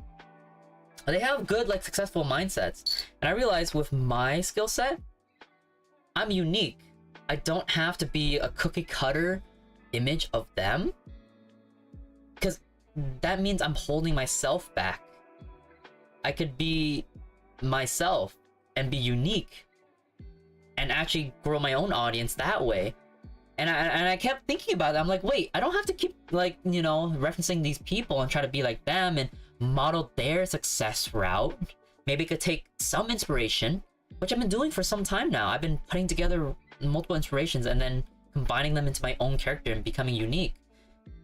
Like, I was trying to follow my shuffle teacher's content style too, and be like him. But now I've done my own thing and done my own content uniquely. The red and blue socks, the tape cross, easy tutorials that have taught many, actually, you know what? Millions of people by now. Millions of people have seen me. They know about me. Maybe not my name, maybe not my face, but I've left a mark and an image. And I'm like, now I'm more popular than my shuffle teacher. I'm more popular than all the ones I looked up to. And I'm like, wait, is this what my potential is? Is this what I should have been doing from the start? I didn't have to copy anyone. I didn't have to be like them. I don't have to take their moves, take their content, and be like them. I just learn from them and be inspired and do my own thing that works, because I know it will work. Because I know in the back of my head, I had genius ideas, and I'm like, why is no one else doing this? Do I really want to copy this style and do what they're doing? Or just do my own thing? Because, dude, these people are not teaching that well. I feel like I could teach it much better. And, you know, I'm an introvert, and I'm just like, no, I don't really want to do it. I don't even ask questions in class. When the teacher's like, does anybody have any questions, or I'm gonna move on? And then I'm like, well, I don't really want to disturb the class. I'm good. I don't want to say anything. Until after the class, I'll talk privately. I'm like, hey, I didn't understand this problem. Can you get over it? Sorry, I didn't want to stop the class. That kind of thing. So then I realized I found out my own success just comes from my own creativity and genius. That's right, I'm calling myself a genius. I think I held myself back for a long time because I kept falling and conforming to other shit. College classes especially. I thought I would just continue engineering from high school because that's all I knew. But I was bad at math. I'm bad at calculus. I failed that shit twice. I failed it twice, took it twice. The first time I took it, my teacher, I didn't know if my teacher was being like mean or not, but he said, hey, if you're having a tough time, my best advice right now is for you to withdraw. And I'm like, are you serious, sir? I should withdraw? He's like, yeah, you know, you can get like a W on your grade, which means you withdraw, and it won't go on your GPA. And you can take it again next semester. I'm like, oh. Even my teacher didn't have hope in me. He was like, yeah, you should withdraw. Back when I shared your IG with others in class, another speaker, Trent Shelton, said you can't measure your impact. There's numbers, but one follower can be one person showing your videos and content to a group. That's not going to show in your metrics, but knowing your content is still impacting people for good. That is something I've learned along the way, that how much influence is real influence? How do you measure influence? Is the number on your page your influence? No, it's not. 1.6 million on TikTok is not an influential number. It's a flex number. It's a byproduct of how many times you went viral on TikTok. But how many people are actually fans? How many people actually learned from you? How many people actually watched your videos and said, yeah, I learned from Zanouji. I learned how to shuffle from him. You know? And yeah, I saw XG live. That was really cool. Also pretty inspiring. Oh, did I disconnect for a quick second? I'm still good, right guys? Am I still here? I'm still here, right? I saw I disconnected for a quick second. Do I have anything else written? Yeah. Oh, I'm still here? Oh, I'm still good. That's good. Didn't disconnect from me. I had a quick disconnect earlier. But yeah, back on that topic of influence.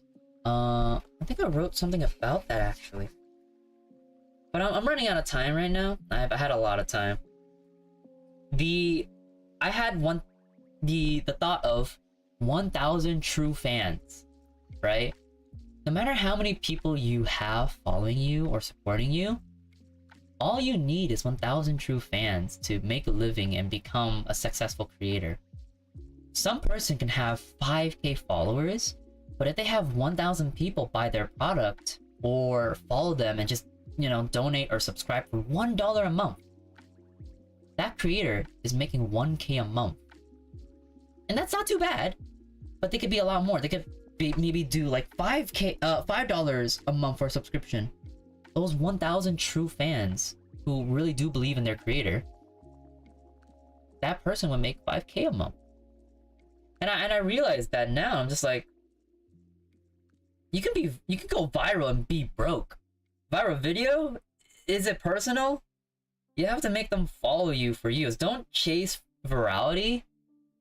Chase your true fans, the ones who actually want to see you succeed. Because what is a content creator without his community? It's people, it's fans. I'm not built on anything but the people behind me. It's not as such as, oh yeah, I have 70 followers, I'm so cool now, I can make a living now. No. In the end, I'm still rooted as a human being that needs the support of other people. Which won't be for so long. A lot of good notes around here. Some numbers here. Oh, I wanted to hit Twitch partner as well by the end of the year so I can get a TwitchCon ticket and go to TwitchCon next year and start talking to other people. Because by next year, and I need to start planning this more and more because I don't have a concrete plan. This year, I train up the best of my abilities. Year 4. Year 5, I go out to parties. I go out to bigger places. I go out to TwitchCon, AnimeCon, EDC, Tomorrowland. Meet other people who want to meet me, the ones who've been dying to see me, and finally talk to them in person because I can't be stuck at home all the time. As much as I like being comfortable at home, I need to go out there. But TwitchCon should be cool. It will be cool. I'm actually like thinking about it so far, but it seems like a far dream, and that's why I want to be home more and have the time for myself and write to myself that these are the things I need to do and accomplish and organize my thoughts. Because the things you do in life, I believe now, the 90-10 rule, the 90-10 rule. 90% planning, 10% execution. The more you plan out things and then do it, the better the results. They say 1 minute of planning is essentially 10 minutes of execution. Like planning out your dance class. You have 1 hour to teach. What are you gonna do? Do you know what you're gonna do? I don't know what I'm gonna do, because I never taught before. Well, I have now. But like, hardly a fucking like format, a structure. Now imagine, since there's like 60 minutes in an hour, right? And there's only, if I plan for 6 minutes, that would equate to 60 minutes of execution. If I wrote down all my ideas for 6 minutes, the way I want to structure my dance class, the way I want to teach people, the drills that I want to put in my students, just for 6 minutes. I don't have to dawdle around in class just thinking like, let me think for a second, what should we do next, guys? You know, on the fly kind of thing. You waste time in class, and that's fresh teaching time for the people that you need to teach for. So at that time, I'm like, what if I were to plan outside of class and then bring it to my school, and then like I don't have time to like waste in class no more. I'll finally get everything done. And I've written a lot more in business practice now. Ways to grow, ways to do things now. Collabs, outside traction, big events, a date show, which the date show was pretty fun. It was pretty big, but I don't know if I want to do it again. It was a lot of planning, a lot of work, and I didn't get to make content from it because my microphone sucked. I forgot to put voice filters on this shit. And I think, wow, do I want to do gaming? Because like, I love gaming. I'm a gamer myself. Maybe I can make it big as a gamer. No one's gonna fucking sit around watching play Hogwarts Legacy for 20 hours. No one's gonna do that. No one's gonna do that. No one ain't gonna do that here. So I decided to do other things that get out of my comfort zone. Just chatting. It's been 3 hours. I've been talking for 3 hours straight. And this is probably the best way to grow. And even though I don't like talking in front of the camera and it feels weird, I've gotten more comfortable in front of it and getting more personal in front of the camera. And I didn't think I would achieve this kind of like ability, this speaking ability, to be concise and to be engaging, as well as leadership, because at this point I have to take up a leadership role. I never wanted to be a leader. I want to be a follower. I don't like taking control and saying, let's do this, let's do that. But I see at times for groups, for friend groups, for dance classes, for other things, the leadership is lacking for some people. I'm like, yo, speak with fucking confidence in your voice. Say what to do right now. Take control. Because this is so inefficient. And at some point, I just grew irritated. And I'm like, you know what? I'm gonna fucking do this shit. I'll be a leader right now. Because you're not taking the time to teach me. You're not leading the group as you should. Most people want to be followers. I wanted to be a follower. But then now I'm taking a leadership role. And it's kind of scary because it's a lot of responsibility and liability. You know, I lead a lot of stuff now. Like, my cookouts. I lead that whole shit. I'm like, we're gonna cook this, that. We're gonna smoke it in the morning. People will come at this time. I will have snacks on the side and refreshments so they can enjoy themselves, as well as this and that. I wanted to be a follower for a long time, and then I realized even leaders are followers. That's true. Sometimes you have to be a leader, and sometimes you have to be a follower. Sometimes you're a creator, sometimes you're a consumer. And Silverwolf, thank you for the follow. I realize now, because like, even though I'm a content creator, I still consume content. I still mindlessly scroll, because that's how I need to understand the trends. That's how I need to understand our generation. Because you can't just keep creating all the time. You need to follow people. You need to understand other people. Unless you're some sort of Sigma male and you don't follow anyone. You just have like 10 million followers and you're just some guy, you're some K-pop idol. But that's because you have the backing of a large label. Not me though. I mean, sometimes you can do that. Sometimes you can have full leadership qualities and have that charisma. Other times you need to follow people. And this was my learning process. I wrote down other stuff for business. You might not like listening to this because it's a very long rant, but I'll finish it up here and then do a little raid in a bit. I wrote down more business practices, more stuff. I realized I need to start questioning my thoughts more, challenge my own beliefs. Because the moment I did that, I achieved success. Why haven't I started it yet? Why didn't I make long form tutorials? Why haven't I tried yet? Why am I making excuses? Is it because I'm lazy and afraid? Yeah, I was. And I decided to write down, and it sounds, it's like an affirmation, I guess. You deserve 1 million subscribers. Fuck your imposter syndrome. Because a lot of people have been saying that from the longest time. They're like, oh, you're so underrated. You deserve more followers. You deserve to be at 1 million. You're better than all these other people. And I'm like, no. I am a humble man. But then I realized at the same time, I'm like, wait. Yeah, no, I do deserve 1 million. Fuck that shit. Yeah, no, I'm actually a lot better than a lot of other people. And I need to accept the fact, while still being humble at the same time, have a healthy ego. Okay? Being humble gets you nowhere. At the end of the concert that I was at, there was a girl in our group. She was like, does anybody have any water? And like, I'm pretty thirsty. I'm like, yeah, here, take this bottle. Just kill the entire thing. Take the whole thing. She's like, no, I can't do that to you. Because like, I just met her for a couple of days. And I'm just like, but you're thirsty, right? And I'm gonna go home in like 40 minutes. It's okay, you could take it. Just take the rest of the water. You're thirsty. It's okay. She's like, no, I can't do that to you. And I think it's because like, we don't really know each other that well. We're not in a familiar, mindset, as well as she's trying to be humble. And I'm like, yo, being humble will get you nowhere. You're just gonna be thirsty at the end of the day. So just take it. So like, the guy friend is like, yeah, don't worry, I'll hold it on for you. Thanks, bro. And I'm like, yeah, no problem. Just take it, man. Like, it's no problem for me. And if you continue to be humble, what do you get out of it? You just look nice, you look polite, but you're thirsty at the end of the day and you're kind of dying. Like, she looked very dehydrated, like reddened and stuff, but I'm like, yo, I can see you dehydrated. Just drink the water. It's not a problem for me. It's not gonna hurt me. You're hurting yourself.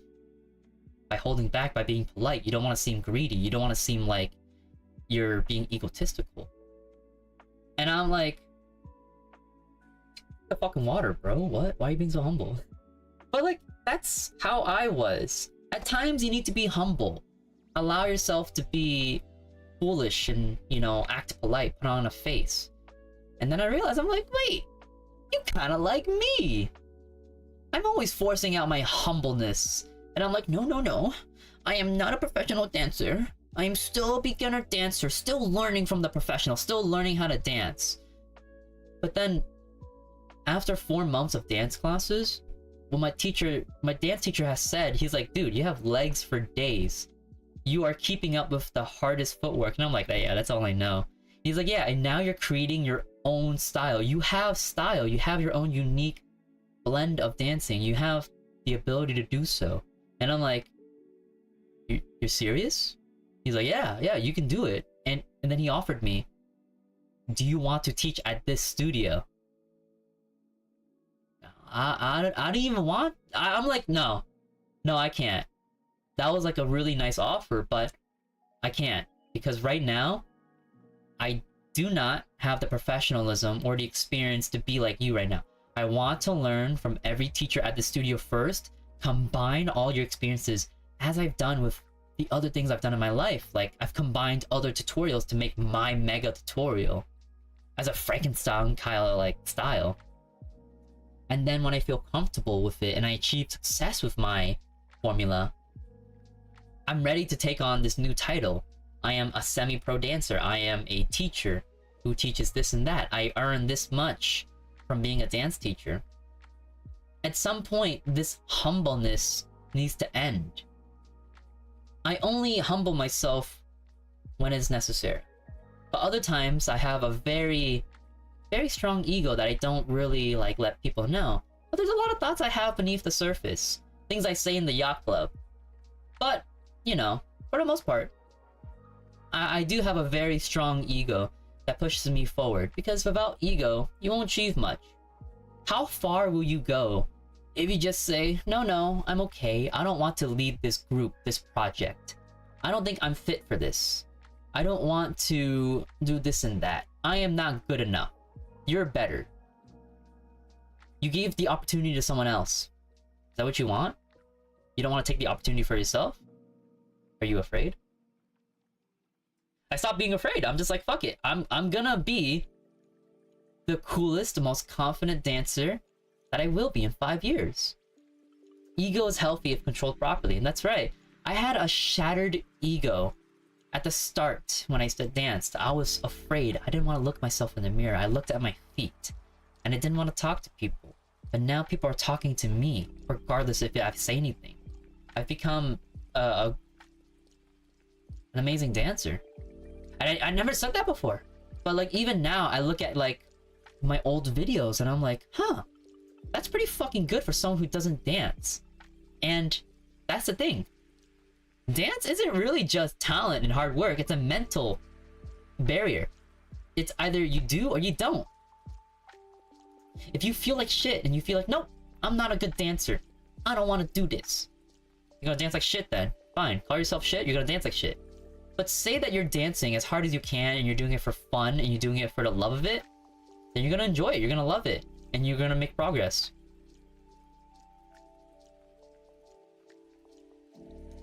That's about it, I think. Other things are more of business practice.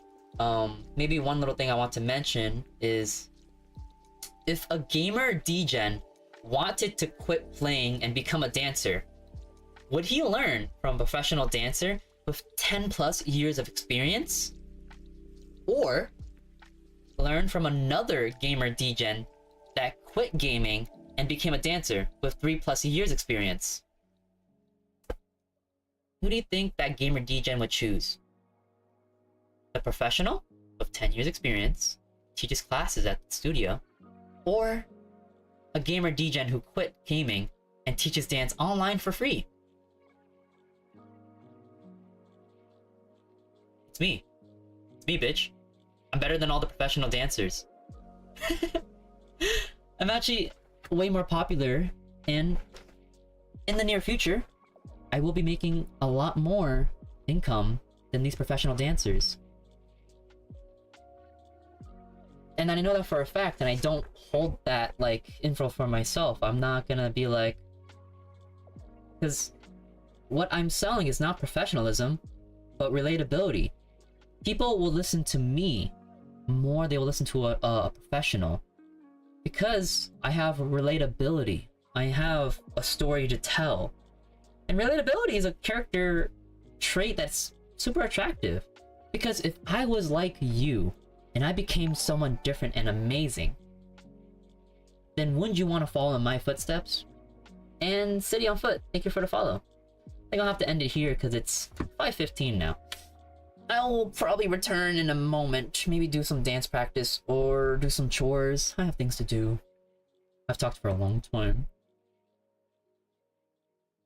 Let's see, who am I going to raid?